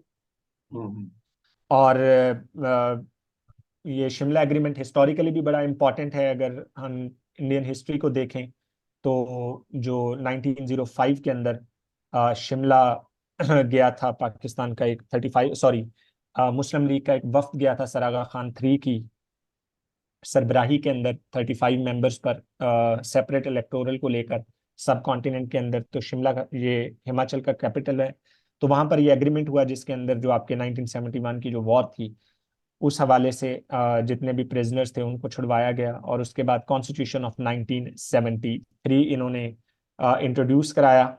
और उसके बाद ओआईसी की जो सेकंड कॉन्फ्रेंस है, सेकंड जो प्राइम मिनिस्टर या हेड ऑफ स्टेट कॉन्फ्रेंस थी, वो 22/22/1974 फरवरी में हुई, और जिसके अंदर हमने पहली मरतबा फिर मुजीबुर रहमान साहब को रिकॉग्नाइज भी किया, इन सॉरी, बांग्लादेश को रिकॉग्नाइज किया। और मुजीबुर रहमान साहब ने फिर वो यहाँ पर लाहौर में आए भी। आज भी जो पंजाब असेंबली के सामने जो लोग विजिट करते हैं, जो बड़ा टावर लगा हुआ है, वो उसी ओआईसी इस्लामिक कॉन्फ्रेंस की जो याद है उसके अंदर वो बनाया गया है, जो सबसे बड़ा टावर है पंजाब असेंबली के बिल्कुल सामने। यहां पर फिर जो है वो दो प्रॉब्लम्स और फिर आती हैं। अब नया कॉन्स्टिट्यूशन बन गया, 7 अमेंडमेंट्स जो हैं वो पहले 4 सालों के अंदर 1977 तक हो जाती हैं, जिसके अंदर मेजरली जो है फर्स्ट अमेंडमेंट तो सब लोग जानते हैं, जो कि, टेरिटोरियल जो हमारी एडजस्टमेंट है वो जी हुई बिल्कुल, थी। जी बिल्कुल, टेरिटोरियल हमारी एडजस्टमेंट हुई थी, हमने ईस्टर्न में एडजस्टमेंट। को, जी बिल्कुल। और सेकेंड अमेंडमेंट जो थी वो अगेन हमारा उसने पीछा नहीं छोड़ा, जिस तरह से 1952 के अंदर, उसी तरह 1974 के अंदर हमारी सेकेंड अमेंडमेंट हो गई, जिसके अंदर हमने ऑफिशियली अहमदीज को नॉन मुस्लिम डिक्लेयर अच्छा, कर दिया। यहाँ पर ना ये एक बड़ा क्वेश्चन आ जाता होता है कभी कभी, पूरा 20 नंबर का ना इस्लामाइजेशन के ऊपर, जी ठीक है। सर। या क्वेश्चन आ जाता होता है कि जो स्टेट की आइडियोलॉजी है, ठीक है, उसके ऊपर कि किस तरीके से वो थ्रू आउट द हिस्ट्री वो चीज चली है। तो आप लोग जो है, हमारे यहाँ जो पॉपुलर नैरेटिव है वो यही है कि जो ज़िया है ना, उसी के साथ इस वर्ड को अटैच किया जाता है, ठीक है। लेकिन मेरा ख्याल है कि हम इसको we can trace back it to Ahmadi movement of 50s, ठीक है। और उसके बाद भी काफी सारी डेवलपमेंट्स हुई हैं, लेकिन जो मोस्ट इंपॉर्टेंट डेवलपमेंट है वो ये सेकंड अमेंडमेंट है, ठीक है, डन बाय भुट्टो, ठीक है। तो ये बड़ा इंपॉर्टेंट है कि ये हम लोग इस चीज को भी ध्यान में रखें कि whenever there is a question on Islamisation, तो we just don't start straight away from Zia, ठीक है। हम थोड़ा आइडियोलॉजी को भी पीछे लेकर आए, ठीक है। फिर जो हमारे यहाँ अहमदी मूवमेंट चली है, फिर उसको भी लेके आए। फिर हम जो भुट्टो साहब का किरदार है, या भुट्टो साहब ने जो इस्लामाइजेशन के कॉन्टेक्स्ट में चीजें की हैं, उनको भी डिस्कस करें, and then we move towards the Zia. जी। जी सर। अच्छा सर, अगर आप मुझे इजाजत दें तो मैं जिया के पीरियड तक जो है इसको मुकम्मल करूंगा, और उससे आगे आपने कहा था एक तालिब इल्म ने और भी जी किया जी हुआ है, जी तो जी, ठीक है ठीक है ठीक है, जिया के बाद बिल्कुल। अगर वो प्रिपेयर जी कर जी लें जी फिर वो जी जी क्लास जी में। जी जी, कोई मसला जी नहीं। बहुत शुक्रिया सर। अच्छा सर, अब जब ये सेकंड अमेंडमेंट हो गई, और उसके बाद फिर भुट्टो साहब को कुछ he was advised by some of the advisors that you are on the peak in terms of the popularity, this is the hmm right time to announce the general elections. Hmm Bhutto साहब ने announce कर दिया कुछ 4-5 माह या 6 माह पहले ही, अपनी टर्म पूरी होने से पहले, कि हम इलेक्शंस कराएंगे। अब हुआ हम्म, क्या कि यहां पर पीएनए बन गया, पाकिस्तान नेशनल अलायंस, ठीक है, ठीक है। भुट्टो साहब के against. It was comprising of more than 9 parties. Hmm और इससे पहले भी दो सर मेजर इंपॉर्टेंट चीजें जो हैं वो मैं रह गया यहाँ पर। भुट्टो साहब ने जो एटॉमिक प्रोग्राम शुरू किया इस दौरान, इलेक्शन से पहले, हम्म और स्टील मिल जो है हम्म वो पाकिस्तान के अंदर बनी, क्या नाम है, इसको बहुत ज्यादा रशिया के कॉपरेशन से। इसकी हम्म बुनियाद तो पहले रख दी गई थी, लेकिन इसको जो मजीद परवान चढ़ाया वो भुट्टो साहब ने ही चढ़ाया। हम्म और न्यूक्लियर प्रोग्राम भी, क्योंकि 1974 में ही गालिबन इंडिया ने अपना पहला न्यूक्लियर टेस्ट किया था, अगर मैं गलत नहीं हूँ, या 74 में ही जी जी। इंडिया ने 74 में ही अपना न्यूक्लियर टेस्ट किया था। और उसके बाद फिर भुट्टो साहब ने नारा लगाया था, हम घास खा लेंगे लेकिन न्यूक्लियर जरूर बनाएंगे। तो रोटी कपड़ा मकान से लेकर घास खाने तक का सफर भी कमाल का था मेरी नजर में। हम्म हम्म सर अब होता यह है कि जब पीएनए, अब इलेक्शंस के ऊपर आते हैं, जनरल इलेक्शन 1970 के ये अनाउंस कर दिए जाते हैं। पीएन हम्म एक तरफ पीपी थी और दूसरी जानिब थी पीएनए। अब यहाँ पर भुट्टो साहब जो है वो एक अदद प्री पोल रिगिंग के जरिए कमाल तरह से जीतते हैं। मसलन ब्यूरोक्रेट्स को यहाँ पर लगाया गया इलेक्शंस के ऊपर, बिल्कुल इसी तरह जिस तरह हाल ही में इलेक्शंस हुए, ठीक है। और उसके बाद जब ये चीज हो गई तो भुट्टो साहब क्लीन स्वीप कर गए, इलेक्शन का नतीजा आ गया। जब इलेक्शन का हम्म नतीजा आ गया तो पाकिस्तान नेशनल अलाइन मूवमेंट, हम्म सॉरी, पाकिस्तान नेशनल अलायंस, इन्होंने पीएन। एक, PNA, Pakistan national alliance alliance ने, पीएनए ने एक एजिटेशन शुरू कर दी, बहुत ही मैसिव लेवल के ऊपर। जब ये एजिटेशन शुरू हुई तो बहुत ज्यादा मामला तय करने की कोशिश की गई मिलिट्री स्टैब्लिशमेंट के सूरत में भी, और मिलिट्री स्टैब्लिशमेंट से भी जब मामला नहीं सुधरे तो इस किताब के मुताबिक, ठीक है, ये जरूरी है, वो कहते हैं कि तकरीबन चीजें सेटल डाउन हो गई थी। Bhutto sahab was also convinced to go for the re elections, मगर हजरत अल्लामा मौलाना रहमतुल्लाह ताला अलैह, जिया साहब को ये चीज पसंद नहीं आई। उन्होंने 4 और 5 जुलाई की जो मीडिएटरी शब थी, रात थी, उस दौरान उन्होंने फैसला किया अच्छा, इसमें ना एक ऑपरेशन। चीज जो हम लोग अक्सर कम पढ़ते हैं ना, जी ठीक है, सर। वो ये है कि जब इलेक्शन होते हैं ना 77 वाले, जी जी सर। और जो मार्शल लगता है जाके जुलाई में, जुलाई है जी ना। जी सर, जी 5 जुलाई। हाँ, तो इसके दरम्यान ना गालिबन 4 to 5 मंथ्स का टाइम बनता है। जी बिल्कुल सर। ठीक है। तो ये जिस तरह अभी इन्होंने कह ले कि अभी तो ये अभी इलेक्शन हुए हैं, तो पीटीआई को पहले से ही थोड़ा कंट्रोल कर लिया ना। ठीक है। बिल्कुल सर। यानी कि इलेक्शन से पहले ही पकड़ दकड़ शुरू हो गई और सारा कुछ हो गया। ठीक है। लेकिन फिर ये जो पीएनए का बना ना अलायंस, ठीक है, इनका बिल्कुल। और भुट्टो साहब, ये तकरीबन 2000 के करीब जो लोग हैं ना, ठीक है, वो इस दौरान इन 4 to 5 मंथ्स में पॉलिटिकल अनार्की और वायलेंस अपने पीक पर था।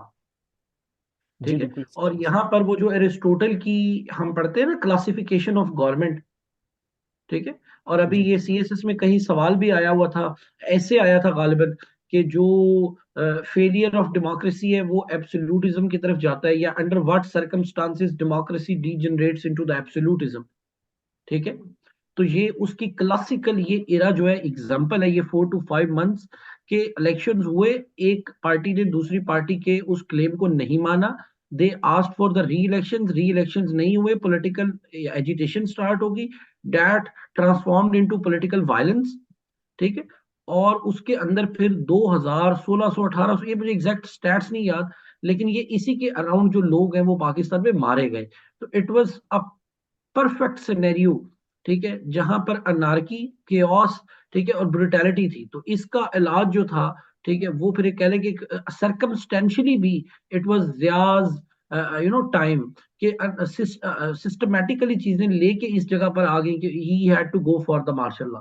ठीक है। तो जब हम सिर्फ जिया को कसूरवार ठहराते हैं तो उसकी जो पॉलिटिकल साइड है, जो पॉलिटिकल प्लेयर्स का रोल है, उसको हम अक्सर इग्नोर करते हैं। ठीक है। जी बिल्कुल सर, इसी जी। तरह। सर फिर 5 जुलाई को जो है वो ऑपरेशन फेयर प्ले किया गया, ऑपरेशन जी। Fair play.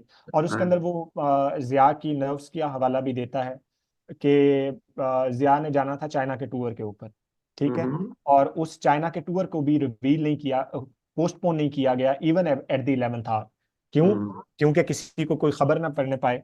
और हम्म। फिर जो है वो क्या नाम है, because he was army chief as well at that particular time. और जिया भुट्टो साहब भी काफी ज्यादा, जरूरत से ज्यादा कॉन्फिडेंट थे हम्म। अ, जिया साहब के बारे में, but he never knew that there is no ethics in politics. Hmm. तो वो फिर जिया साहब actually proved that on 5 July hmm. Through the operation fair play एक मार्शल लॉ लगा। ठीक है, इस हम्म। ऑपरेशन मार्शल लॉ को हम नाम दें तो ऑपरेशन फेयर प्ले के हम्म। नाम से। और फिर रजा कसूरी कत्ल केस, हम्म। ये मुकदमा चलाया गया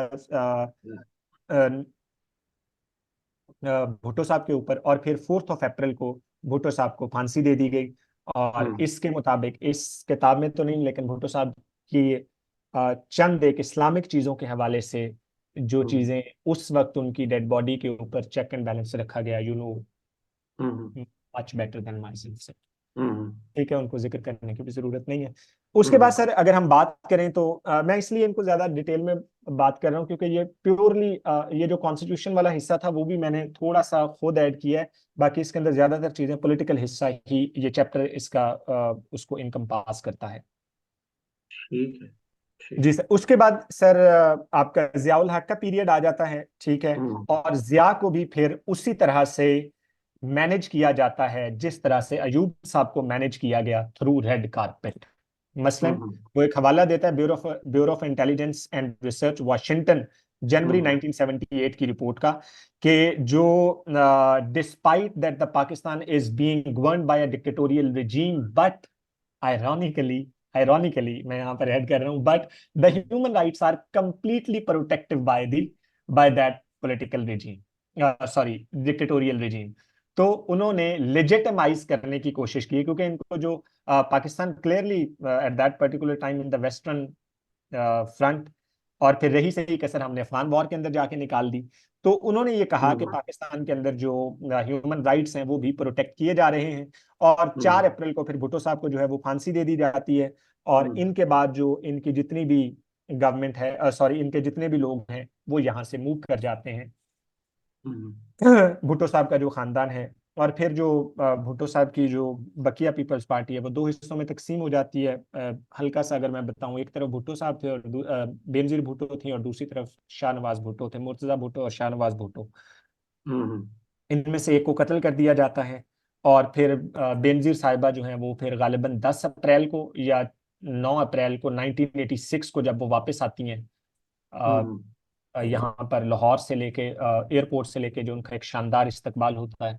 तो उस हवाले हम्म। से कहा जा सकता है कि अगर पाकिस्तान की पॉलिटिकल हिस्ट्री के दो बड़े इज्तिमा देखने हैं या तीन बड़े इज्तिमा देखने हैं, उनमें से एक आप लियाकत अली खान का फ्यूनरल है, दूसरा 10 अप्रैल 1988 1986 का बेनजीर का रिटर्न टू पाकिस्तान है, और तीसरे नंबर के ऊपर आपका पीटीआई का जो 2011 वाला जलसा है, जिसको आप हम्म। एक मेजरली कह सकते हैं कि एक तीन मेजर जो पॉलिटिकल आपका इजहार था, ये आप तीन, गैदरिंग्स। जी, गैदरिंग्स जो थी, आप इनको देख सकते हैं। जिया के हम्म। दौर के अंदर अगर वैसे तो बहुत सारी चीजें हुई, पहले हम अफगान वॉर के अंदर चले गए, ठीक है। ऑपरेशन आपका जो है वो क्या नाम है, जलालाबाद की सूरत के अंदर।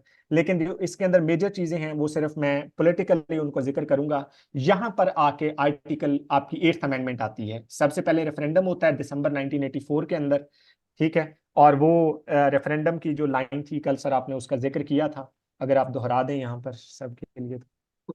कौन सी जी? वो जो प्रेसिडेंशियल के ऊपर उसने बात की थी कि क्या आप पाकिस्तान में इस्लामी निज़ाम नफाज चाहते हैं, जो रेफरेंडम हाँ के जी, ऊपर। हाँ जी, हाँ जी। हाँ जी, जो रेफरेंडम की लैंग्वेज थी वो यही थी ना कि क्या पाकिस्तान में जो है वो इस्लामी निज़ाम का जो है वो नफाज चाहते हैं। तो अगर आप यस करेंगे तो इसका मतलब है कि you are giving the mandate to Ziaul Haq to become the prime president of Pakistan. Yes sir. तो उसके बाद 8th अमेंडमेंट आती है आपकी, ठीक है। और उसके बाद he was always used to say, Zia was always used to say that constitution is nothing but a booklet comprising of only 12 pages.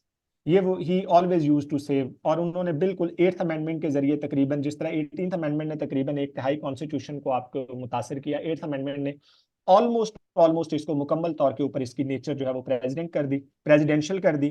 और 58(2)B का इस्तेमाल भी पहली मर्तबा, पहले आर्टिकल 92 और 93 का इस्तेमाल हुआ बैक इन 1950s।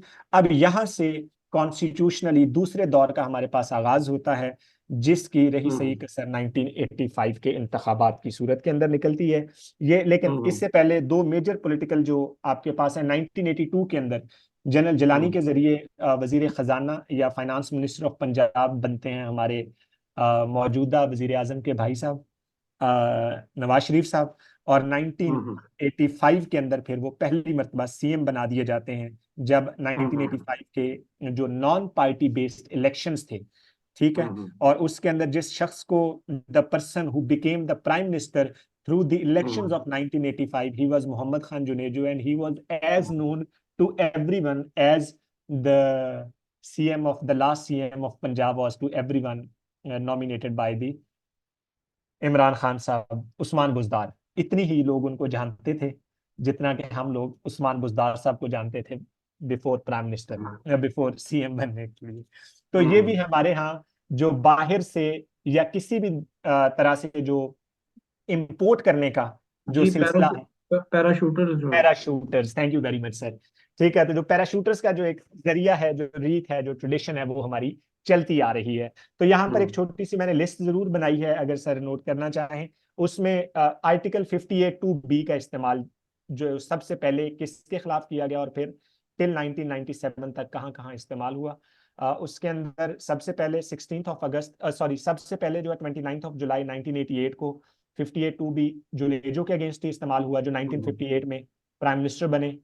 अगेन 16 अगस्त 1990 बेनजीर हुकूमत को गुलाम इसहाक खान ने 58(2)B का इस्तेमाल किया। 1993 अगेन गुलाम इसहाक खान ने 58(2)B का इस्तेमाल किया। बट आफ्टर दैट जब गवर्नमेंट दूसरी आई बेनजीर की, तो उनको पता था, मैं I was also first diminished by the Ghulam Ishaq Khan, तो उन्होंने प्रेसिडेंशियल इलेक्शन के जरिए उनको रिमूव कराया और फारूक लगारी को ले गए। और फारूक लगारी साहब ने नवंबर को फिर दोबारा 1996 को बेनजीर की गवर्नमेंट को गुड बाय कर दिया। और 1997 के अंदर फिर आपकी गवर्नमेंट आ जाती है नवाज शरीफ साहब की, और ये फिर आकर लेकर आते हैं 13th मेजर अमेंडमेंट, ठीक है। और 13th अमेंडमेंट के जरिए आर्टिकल 58(2)B को कर दिया जाता है खत्म। और यूं यहां से जब डायरेक्ट रूल करने का जवाज खत्म हो गया, इनडायरेक्ट, तो फिर मौसूफ ने डायरेक्ट 15 अक्टूबर को, सॉरी 12 अक्टूबर को एक डायरेक्ट मार्शल लॉ लगाया। और उसके पीछे जो 2 से 3 मेजर वजूहात बताई जाती हैं। तो कारगिल वॉर थी, लेकिन उसके ऊपर भी क्लियरली अगर आप नैरेटिव उसका मुतालिया करें, एक न्यूट्रल मुतालिया करें, तो उससे पता चलता है कि the civilian political elected government with 2/3 majority, what ever the source of that political majority was, but yes, it was misled by the Musharraf and backed by the political military leadership of that time. तो ये sir बुनियादी तौर के ऊपर इसका, इसी दौरान फिर जिनेवा कन्वेंशन भी 1988 के अंदर पाकिस्तान उसका हिस्सा बनता है, बैनुल अक़वामी जो इंटरनेशनल आपका डिप्लोमेटिक रिलेशंस के ऊपर उसके अंदर। और फिर जिनेवा जो अकॉर्ड हुआ पाकिस्तान का, मेजर जो बोन ऑफ कंटेंशन बनी बिटवीन 1988 के अंदर between Junejo and Zia, that was the Geneva accord, through which it was decided that Russia will leave Afghanistan in April 1988, or in February 1989, because it accord was done on 14th of April 1988. तो ये उनका ये मानना था general जिया का कि शायद मुझसे कंसेंट नहीं लिया गया, और वजीर आजम साहब ने वही किया जो कि नहीं करना चाहिए था। और यहाँ से फिर जो है वो एक नई उसका आगाज होता है, एक नई जंग का आगाज होता है। ही वाज डिसमिस्ड, और राइट आफ्टर दैट फिर जिया साहब की मौत हो जाती है 17 अगस्त को Basti Lal Kamal, which is very near to my home town district Lodhran. तो अगर बस यहाँ तक सर। अगर बतौर मजमूई एज अ रीडर बात करूं, it was deeply evaluated, not only information based, rather it was deeply evaluated. Number hmm two, we can study the material by two lens. Number one, the information. Number two, the analysis. I hmm think when it comes to the information, sometimes this book lacks, but most of the time when it comes to the uh, analysis point of view, yes, hmm. it is one of the best book, and inshallah Aziz, I'll try my level best to read it completely. अगर आप कहते हैं तो मैं continue कर लेता हूँ, वरना अगर नहीं दूसरे जो ठीक है, साहब हैं। ठीक है। जी जी ठीक है, थैंक यू वेरी मच जी, बहुत शुक्रिया जी। इफ्तिखार, आप प्लीज आगे चलाएं। थैंक यू जी उमर साहब, बहुत शुक्रिया। Sir, so nice of you, I am truly thank you, humble. Thank you जी। इफ्तिखार,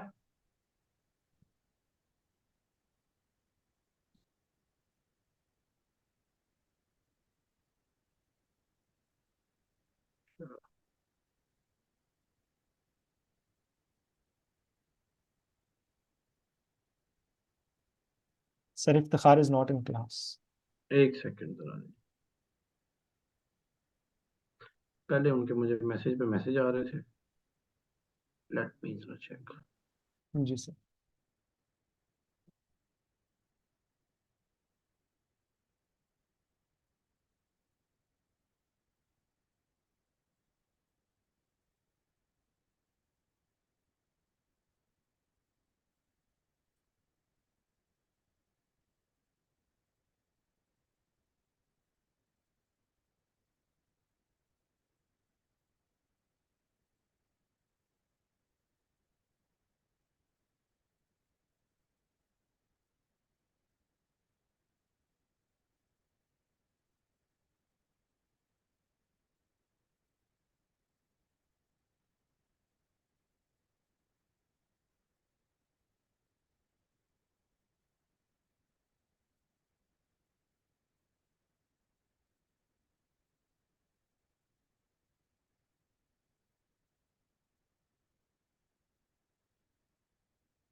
जी अस्सलाम इफ्तिखार, सर। जी माइक अलाउड है, आप शुरू करें जिया के बाद। सर मैंने तो स्लाइड्स बनाई थी। जी जी, मैं आपको एक मिनट को एडमिन बना एक देता हूँ। एक मिनट सर, फिर मैंने लैपटॉप से ऑनलाइन करना पड़ेगा, एक मिनट। जी जी, आप करें करें, मैं उतनी देर में आपको को एडमिन बना देता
अस्सलाम वालेकुम सर। जी आ गए हैं आप, एक सेकंड बस। हाँ जी। चलें जी। सर, अभी आप स्क्रीन शेयर कर सकते हैं। Okay okay sir.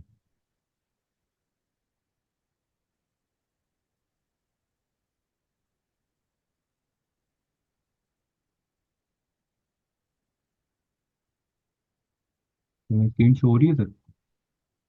जी हो रही है, लेकिन अभी आपकी जो स्लाइड है वो ओपन नहीं हुई मेरा ख्याल है। 1 मिनट सर। अच्छा सर, कहाँ से करना है अभी? जी ज़ियाद और के सॉरी, आगे से। मेरा डिस्कनेक्ट हो गया सर। जी जी।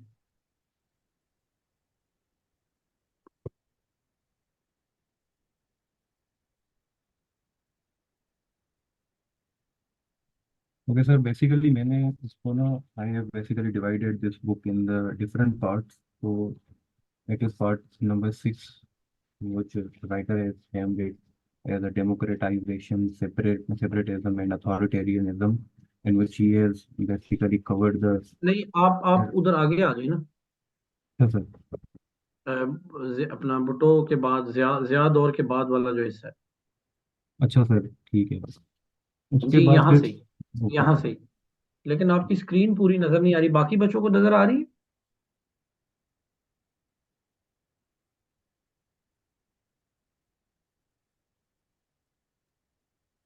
यस सर, स्क्रीन क्लियर है। अगर इसको ये व्यू फुल कर लें तो बेहतर है। वैसे मेरा क्लियर तो है सर। यहाँ से फुल है सर।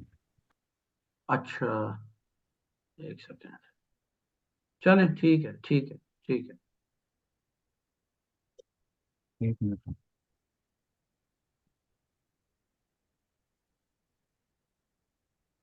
चलें जी, अपना इफ्तिखार 40 मिनट्स हैं आपके पास to complete this part. Okay sir. ठीक है। So, so it is basically I have divided this this chapter basically in 7th part, in which sir, after Bhutto, Benazir, a popular leader, again emerged, and he basically like the Pakistan People's Party again came into government in 1988, uh, hmm and he had basically stand out a leader in Benazir Bhutto at the age of 35 years old. She basically carried the weight of her family's political legacy, particularly the memory of her father as a martyrdom. Secondly, Benazir Bhutto's political journey was deeply influenced by her family background, and her father was also a prominent political figure who played a crucial role in shaping her understanding of the politics.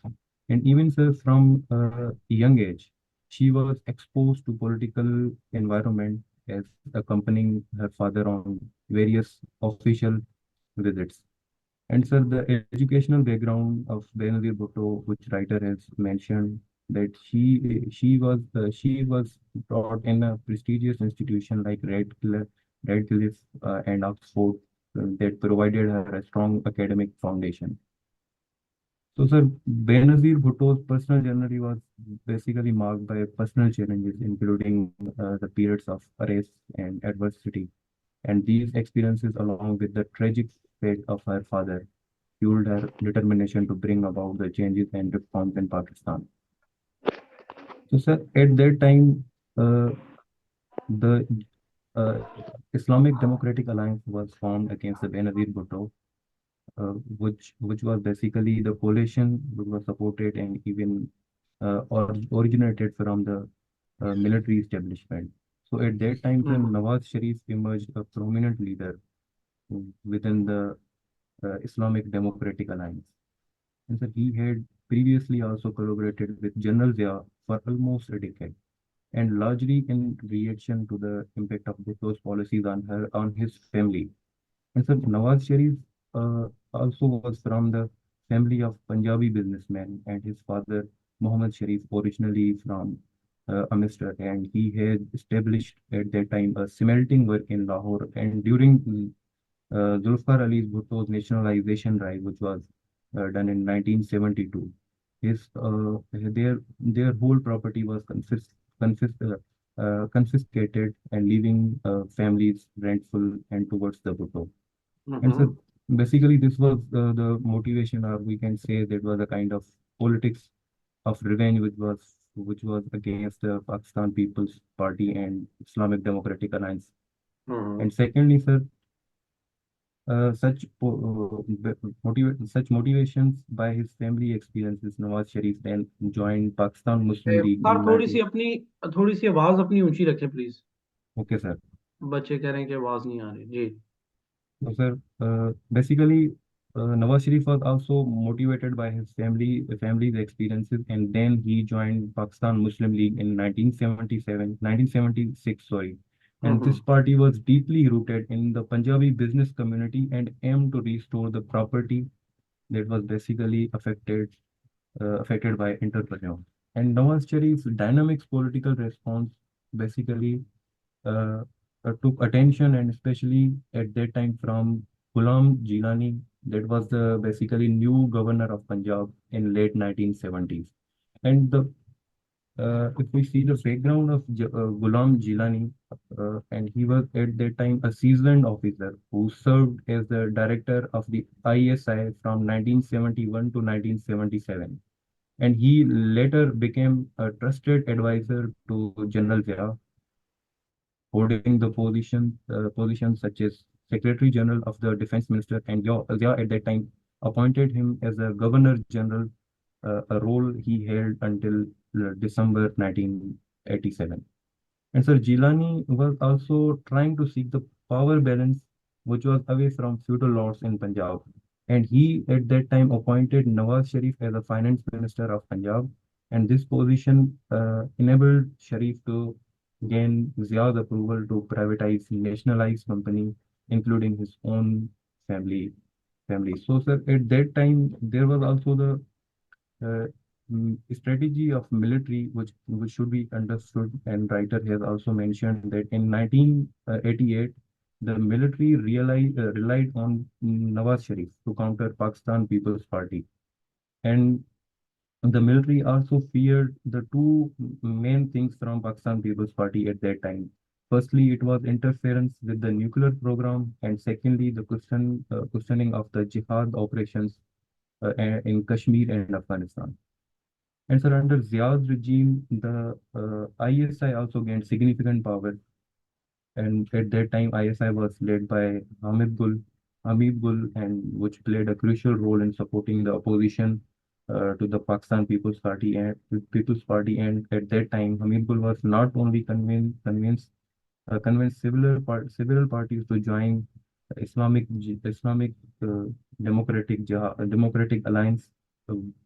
Basically, he was trying to form a coalition against the Pakistan People's Party. And at that time, he basically also supported Zia's Islamization policy, which resonated with Nawaz Sharif's devout Muslim beliefs. And ISI supported at that time Islamic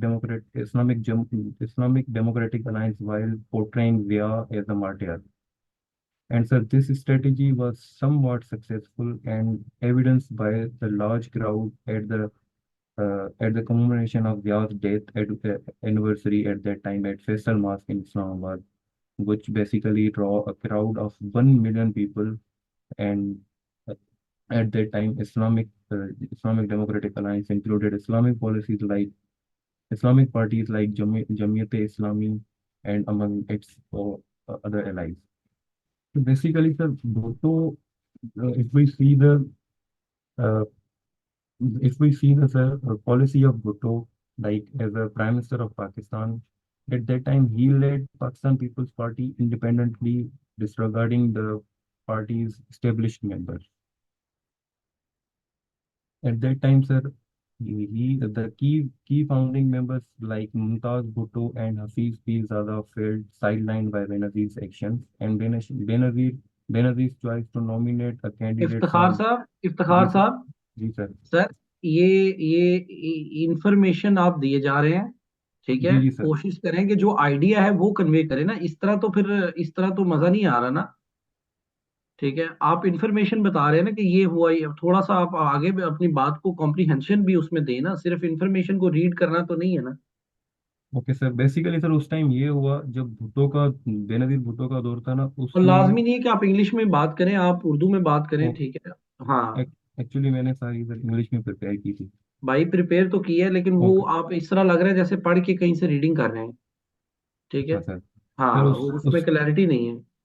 उस time sir basically Benazir Bhutto ने जो policy adopt की थी ना, वो independent थी उस time Pakistan Peoples party से। जब वो इंडिपेंडेंट हुई सर पॉलिसी उनकी, तो फिर ऐसे पॉलिसी में जो है सर, जो दूसरे जो लीडिंग फिगर्स थे, फाउंडिंग मेंबर्स थे, लाइक मुमताज भुट्टो था, हफीज पीरजादा था, उन्होंने हम्म। सर फिर अलग से पार्टीज बनाना शुरू की। जब उन्होंने अलग से पार्टीज बनाना शुरू की तो पीपी फिर आहिस्ता आहिस्ता जो है सर मतलब वीक पार्टी बनती जाती है। और जब 1970 में इलेक्शंस होते हैं, उसमें अगेन पीपी जीत तो जाती है सर। 38.5% वोट कास्ट होते हैं उसमें, और जैसे पीपी उस टाइम 92 सीट्स हासिल करती है। और उसके बाद सर इधर से मैं सही कंटिन्यू नहीं कर पा रहा इसको, अगर वो करें जो हमारे पहले स्पीकर हैं आगे थे। जी उमर साहब आप हैं? Sir I am here. जी जी, आप यहाँ से प्लीज कंटिन्यू कर लें। जी सर, मैं सर अगर आप स्लाइड्स, जी मुझे जी सिर्फ जी 1 मिनट देंगे, मैं अपने नोट्स ओपन कर लूँ जी साथ जी साथ। जी जी, प्लीज प्लीज। जी सर, मैंने अभी क्लोज किया।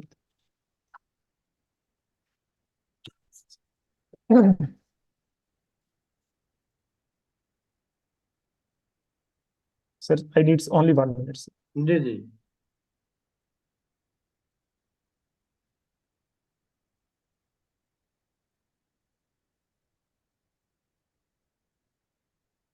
सर वक्त को मद्देनजर रखते हुए अब मैं थोड़े से जो इसके पॉलिटिकल चीजें हैं उनको थोड़ा सा अवॉइड जी करूंगा। जी जी जी।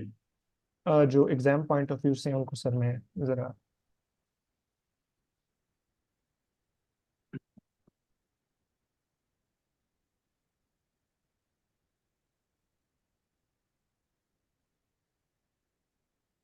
जी इफ्तिखार साहब, आप ना क्लास में भी और इधर भी थोड़ा देखिए कि इट इज यू नो थोड़ा सा आप क्लैरिटी ऑफ माइंड लेके आए ना, कि आप कोई चीज पढ़ते हैं या आप सुनते हैं, इसका कोई मसला नहीं है, वो जारी बात है।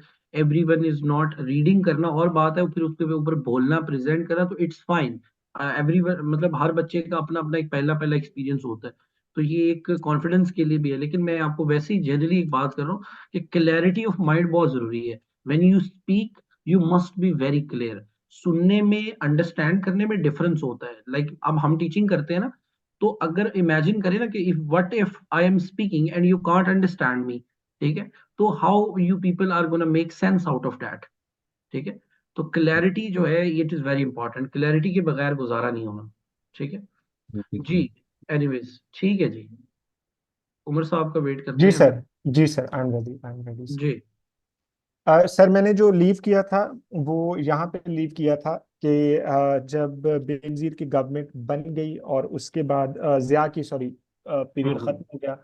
लेकिन इस दौरान ना 2-3 बड़े आयरॉनिकल कंडीशंस थी। फॉर इंस्टेंस एक का हवाला इसके अंदर दिया गया, एक का इस किताब के अंदर हवाला नहीं दिया गया। मसलन एक हम्म ये कहा गया कि जिसका हवाला नहीं है मैं पहले वो जिक्र कर दूं कि दो तरह से जो है वो जब उन्होंने ये पॉपुलैरिटी देखी 1986 की, जब बेनजीर वापस आई, तो उन्होंने ऐलान किया था कि जनाब मैं अब इलेक्शन जो हैं वो करवा दूंगा हर हाल के अंदर। लेकिन जब देखा हम्म गया कि ये तो मामला बहुत ज्यादा पॉपुलैरिटी अपने उरूज पे है, तो दो तरह की टैक्टिक्स अपनाई गई। एक उसी तरह हम्म से कि बेनजीर के ऊपर इल्जाम आईजीआई की सूरत के अंदर, इस्लामी जमहूरी इत्तेहाद की सूरत के अंदर लगाया गया उनकी हम्म जानिब से कि जनाब she is an American agent, number one. Hmm and number to, intelligence जो एजेंसीज थी हमारी, उन्होंने वही काम करने शुरू किए जो कि आज हम्म वो वीडियोस की सूरत में करती है। हम्म तो उन्होंने जो है वो बेनजीर की जो प्रेगनेंसी थी उसको भी कहीं ना कहीं पे जो है वो किया गया, उसकी जासूसी की गई, उसको टेप आउट किया गया। ठीक है। और उसकी वजह क्या थी कि इलेक्शन इस तरह से अनाउंस किए जाएं कि बेनजीर की जो प्रेगनेंसी है, बेनजीर की जो बेटे की जो पैदाइश है उनकी, वो और इलेक्शन आपस में कंट्राडिक्ट कर जाए। This was sense already by the Benazir. तो उन्होंने जो है वो एक झूठी खबर भी थोड़ी सी अपनी फैलाई लेटर ऑन। बहरहाल जो भी मामला थे वो फिर जब इलेक्शंस हो गए तो Benazir came into power in 1980s। सदर हम्म गुलाम Ishaq Khan was the president. अब यहाँ पर दो मेजर इंसिडेंट्स होते हैं। पहला ये कि जो मेजर प्रॉब्लम थी बेनजीर के लिए वो एक अच्छा, कैरेक्टर असैसिनेशन के बारे में एक चीज यहाँ पर फैसल साले हयात का भी हवाला आता है, कैरेक्टर असैसिनेशन की जो मैं बात कर रहा था। Faisal Saleh Hayat was one of the prominent figure in Pakistan and he was residing on his residence in Lahore. तो ये खबरें भी फैलना शुरू हो गई कि शायद बेनजीर का अफेयर है फैसल साले हयात तक, तो कुछ शादी की खबरें भी उनकी सामने आती हैं। बट लेटर ऑन जो है वो क्या होता है कि बेनजीर जो है वो आसिफ अली जरदारी साहब के साथ 1987 के अंदर उनकी शादी वगैरह हो जाती है। जब इनका ये होता है, इलेक्शंस आ जाते हैं 1985 के 1988 के, यहाँ पर वो जीतती हैं। तो यहाँ पर उनके लिए दो फॉरेन फ्रंट्स जो है ना वो बड़े इंपॉर्टेंट थे। ठीक है, एक तो इनके पास एक फॉरेन फ्रंट का मसला था, ठीक है, जो इनके फॉरेन पॉलिसी के मसाइल थे, और दूसरी सतह के ऊपर एक अलग बैटल ग्राउंड बना दिया था जनरल हमीद गुल ने, क्योंकि वो शायद ये चाहते थे कि पाकिस्तान की बकाया इसी के अंदर है कि अगर अफगानिस्तान के अंदर हम लोग अपनी भरपूर तरीके से मिलिट्री स्टैब्लिशमेंट की मर्जी के मुताबिक वहां पर गवर्नमेंट चला लें। और मीनवाइल इस दौरान जो खालिस्तान की जो मूवमेंट थी वो इंडिया में चल रही थी फॉरेन फ्रंट के ऊपर।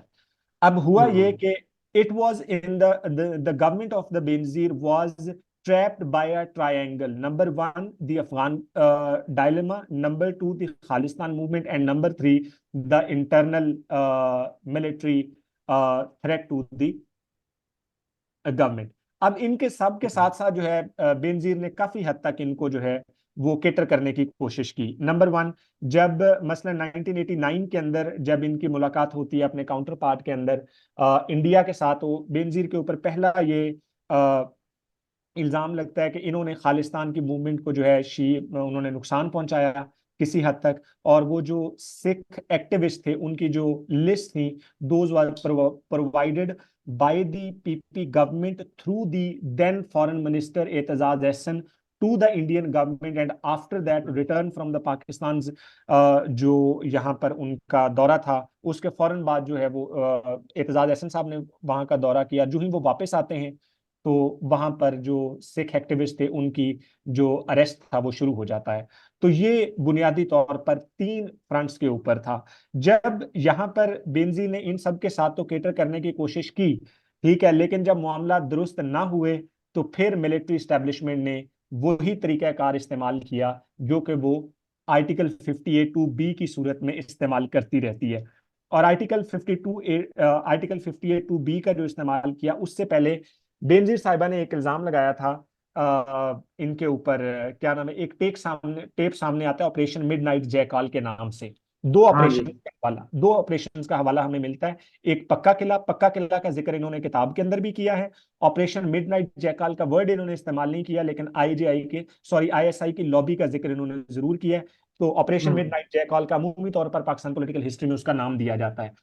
अब पक्का किला क्या था, पहले ऑपरेशन मिडनाइट के ऊपर जयकाल के ऊपर बात करते हैं। ये बेसिकली एक टेप थी वो बेनजीर को पेश की गई जिसके अंदर एक ब्रिगेडियर साहब थे और एक मेजर आमिर साहब थे। ये दोनों जो हैं ये ISI के those were the officers and they were talking to each other that they would bring a vote of no confidence movement in the assembly on the basis of the IJI कि हमने ये 4 या 5 vote हमारे opposition के हम कम कराएंगे, government के कम कराएंगे, और यूं वो वोट ऑफ नो कॉन्फिडेंस। और फिर वो वोट ऑफ नो कॉन्फिडेंस ले भी आए, जो कि बाद में वोट ऑफ नो कॉन्फिडेंस वो कामयाब नहीं हो सका, नाकाम हो गया बाद में फिर जो है वो। अच्छा, ये एक बड़ी इंटरेस्टिंग चीज भी है कि जी सर। ये इस टाइम की जो एस्टेब्लिशमेंट थी वो चाहती थी कि वोट ऑफ नो कॉन्फिडेंस हो जाए। हो जाए, ठीक है, बिल्कुल सर। ठीक है, लेकिन नाकाम हुआ। ये भी एक हिस्ट्री है। ठीक है, तो ये जो अभी खान साहब वाला सीन हुआ है ना, ठीक है, इस पे भी मेरी ये राय है कि अगर ये लोग इसको पॉलिटिकली हैंडल करते ना, यानी कि अपने अपनी जो पॉलिटिकल पावर थी उसका इस्तेमाल करते, एग्जैक्टली लॉबिंग सर, करते, बिल्कुल। लोगों से मिलते, लोगों को बैठते, लोगों से बात करते, लोगों को मनाते, ठीक है, अपनी मैनेजमेंट करते, ठीक है। तो जब ये सारा कुछ इनके हाथ से निकल गया तो देन दे एक्सप्लोडेड इट के जी ये देखिए अमरीकी साजिश हो गई है। ठीक है, बिल्कुल वरना तो हिस्ट्री में बेनजीर वो दौर, आज तो टेक्नोलॉजी का दौर है, आज तो चीजों को रिवील करना कोई मसला ही नहीं है। उस दौर में बेनजीर ने जो है ना ये वोट ऑफ नो कॉन्फिडेंस अपने खिलाफ जो है ना इसको उसको जो है वो नलीफाई कर दिया था। और ठीक। बेनजीर बहुत श्रूडली वहां पर खेली थी सर। शी जी जी जी, शी यही तो प्रूव्ड हरसेल्फ पॉलिटिक्स है दैट शी सर, वाज यही तो पॉलिटिक्स है। बिल्कुल sir, she proved herself a stateswoman I would say. Hmm. और उसके बाद सर फिर ये जो दो चीजें थी, तो फिर उन्होंने फिर जो जनरल असलम बेग थे उस वक्त के क्या नाम है, चीफ ऑफ आर्मी स्टाफ, उनसे कहा जी कि क्या मामलात हैं। उन दोनों ने जब नाम लिया उन्होंने कहा जनरल असलम बेग इसके अंदर शामिल हैं इस वोट ऑफ नो कॉन्फिडेंस के पीछे। जब नाम आया तो उन्होंने फिर जनरल असलम बेग ने इंटरनल इंक्वायरी बिठाई और दोनों इंटरनल इंक्वायरी बिठाकर दोनों को फारिग कर दिया। और उसका ये नतीजा ये निकला कि जनरल असलम बेग साहब ना सिर्फ बचे बल्कि हम्म उन दोनों को सजाएं भी होगी। They were ousted from the Pakistan military through the court martial. और मजे की बात उसमें यह है कि जनरल असलम बेग को फिर जमहूरियत का तमगा भी पहचान, he was embraced with the medal of the democracy hmm by the और मेरे ख्याल से वो अच्छा, उन्होंने अगर वो हम्म तीनों फ्रंट के ऊपर ले लेती, टक्कर ले हम्म। लेती, तो मेरे ख्याल से कुछ ना कुछ प्रॉब्लम जी जी, होती। फिर वो मसला हो जाता। जी जी। She played very shrewdly. और हम्म फिर जो पक्का किला था हम्म उसका ये था, ये बुनियादी तौर पर हैदराबाद का इलाका है, ठीक है। हम्म वहां पर एक ऑपरेशन किया गया, ठीक है। हम्म और बताया ये गया कि उसके अंदर आईजी सिंध जो है वो इन्वॉल्व है। 26 मई 1999 को ये ऑपरेशन जो है इट वाज लॉन्च। और हम्म इसके अंदर सिर्फ जो है ना वो फिर ऑपरेशन नहीं हुआ, इसके हम्म अंदर वो ब्रूटैलिटीज हुई जो कि पाकिस्तान की रेंजर्स या पाकिस्तान की जितनी भी मुसल्लह जो इंस्टीट्यूशंस हैं, पाकिस्तान के जो जितने भी वेपनाइज्ड इंस्टीट्यूशंस हैं, वो जिस चीज के लिए जाने जाते हैं, I don't want to name hmm them, including everything what we can expect.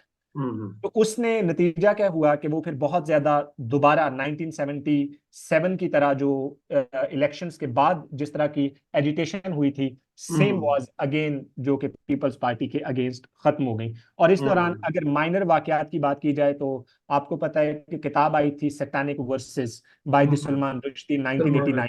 जी जी। बिल्कुल, तो उसका हवाला भी हल्का सा मिलता है, इट वाज आल्सो प्रेशर। तो इन हम्म चार चीजों का मिलिट्री एस्टेब्लिशमेंट ने यूज किया और हम्म यूटिलाइजेशन करने के बाद फिर हम्म जनाब, क्योंकि बुनियादी तौर पर जो Ghulam Ishaq Khan, he was primarily was not basically intend to to throw the government out of the parliament. Hmm why? Because उन्होंने इनको प्रेसिडेंट जो है वो बरकरार रखा था after their particular taking the charge as prime minister. तो वो शायद उनको ऑब्लाइज भी करना चाह रहे थे, लेकिन मिलिट्री स्टैब्लिशमेंट ये नहीं चाहती थी। और फिर जो है वो फिर मशहूर जमाना जो 5 जुलाई की सुबह जो तकरीर हुई थी 1977 को जिया साहब ने, मेरे अजीज हम वतनों, तो वही अजीज हम वतनों 16 अगस्त 1999 को बेनजीर की गवर्नमेंट का आर्टिकल 58(2)B के तहत जो है हम्म वो खात्मा कर दिया गया। और उन्होंने इल्जाम ये लगाया कि government is failed to to legitimate itself. और फिर अपने अथॉरिटेटिव रूल के ऊपर भी क्वेश्चन उठाए। और फिर ये केस भी दोबारा सिंध हाई कोर्ट में भी और लाहौर हाई कोर्ट दोनों जगह पर अपीलें हुई, लेकिन वो दोबारा मुस्तरद कर दी गई। लेकिन हम्म अच्छी बात यह है कि इस मरतबा सुप्रीम कोर्ट को जलील नहीं किया गया हम्म 1956 की तरह। सर फिर उसके बाद एक मेजर इंपॉर्टेंट जो 1990 का ही एक मसला आता है जनरल असलम बेग के हवाले से और जनरल हमीद गुल के हवाले से। इनके मुतालिक ये कहा जाता है कि अगेन मिलिट्री का एक वाजे क्या नाम है क्लियर था कि इसके अंदर इन्होंने पैसे दिए थे, ठीक है, आईजीआई को। और तकरीबन कोई 14 करोड़ का हवाला बनता है ये टोटल, जो कि इनको पैसे दिए गए। लेकिन बतौर मजमूई तौर पर यहाँ पर भी एक पॉलिटिकल पार्टी जो है वो अपने आप को बचाने के अंदर क्या नाम है नाकाम रहती है। फिर हम्म, उसके बाद दो मेजर चीजें आती हैं उसके अंदर सर। अगर कोई बहुत ज्यादा इंपॉर्टेंट चीजें मुझे नजर नहीं आई ठीक सिवाय है। एक इसके अंदर 1992 वाले पीरियड में भी, 92 93 वाले पीरियड में भी, हम्म और बेनजीर वाले पीरियड, क्योंकि उसके अंदर एक तो वो नारा ही शरीयत का लगा कर आए थे, ठीक है। हम्म निफाज शरीयत बिल भी 1991 के अंदर आया। ठीक है, ज्यादातर चीजें उसके अंदर वो थी जो कि बिल्कुल प्राइमरी सतह के ऊपर ना कामयाब हो सकी, लेकिन उन्होंने कोई भी खातिर खा कामयाबी नहीं ली, माँ सिवाय इसके कि एक अंटार्कटिका के अंदर जो है वो हमने एक जना अंटार्कटिक सेंटर जरूर बनाया 5 जनवरी 1990 को 91 को इनकी गवर्नमेंट ने। लेकिन जब फारूक लगारी आए तो फारूक लगारी साहब ने इनकी गवर्नमेंट को बरतरफ किया, और फिर उसके बाद जो हवाला मैंने पहले भी इस लेक्चर को सेकंड पार्ट को शुरू करने से पहले जो मैंने दिया कि जब ये सारे 13th अमेंडमेंट जब ये लोग लेकर आ गए 2/3 मेजोरिटी के साथ, ठीक है, और सिर्फ यही नहीं था, फिर यहाँ पर भी नवाज शरीफ साहब ने उस वक्त थोड़ा सा एक्सेसिव यूज भी किया, because he was enjoying the 2/3 majority. और उसका आउटकम क्या निकला? उसका आउटकम ये निकला कि आर्मी चीफ से जिस तरह से मरी के अंदर उनसे इस्तीफा लिया गया, ठीक है, थ्रू वेपन। ये तो एक डॉक्यूमेंटेड है ना, क्योंकि उन्होंने लाहौर के अंदर एक किया था, एक खिताब किया था मैरीटाइम स्कूल के अंदर, जो आपका मैरीटाइम स्कूल है लाहौर के अंदर। यहाँ पर अफसर से इन्होंने खिताब किया था, उन्होंने कहा था कि गवर्नमेंट के ऊपर क्लियरली इन्होंने तनकीद की थी। जब नवाज शरीफ साहब को पता चला, उन्होंने कहा जी मैं तो 2/3 मेजोरिटी के साथ हूँ, तो उन्होंने फिर उनसे इस्तीफा लिया। और उससे पहले आपके एक आर्मी चीफ की डायरेक्ट मौत भी होती है, जिसका बाद में जो एक रिपोर्ट आती है तो उसमें पता चलता है कि there was also a murder attempt through the viral disease और the medication that was found in his hairs, जो कि बाद में उसकी बेगम ने रिपोर्ट वगैरह रिवील की थी। तो ये 3-4 चीजें थी, सिवाय कोई भी और मेजर हमें जो अटेम्प्ट है वो नहीं मिलती इन 2 पीरियड्स के अंदर, मां सिवाय एक टग ऑफ वार थी, tug of war of power and tug of war of government, nothing else between the Pakistan Peoples Party and Pakistan military was quite behind the war, yes we can say. फिर सर मुशर्रफ इरा 12 अक्टूबर के बाद आ जाता है। मुशर्रफ साहब जो हैं वो 3 तरह की टैक्टिक्स इस्तेमाल करते हैं। सबसे पहले तैयारा साजिश केस आपका जो इस्तेमाल हुआ, और यहाँ पर भी इन्होंने बहुत गलती की थी।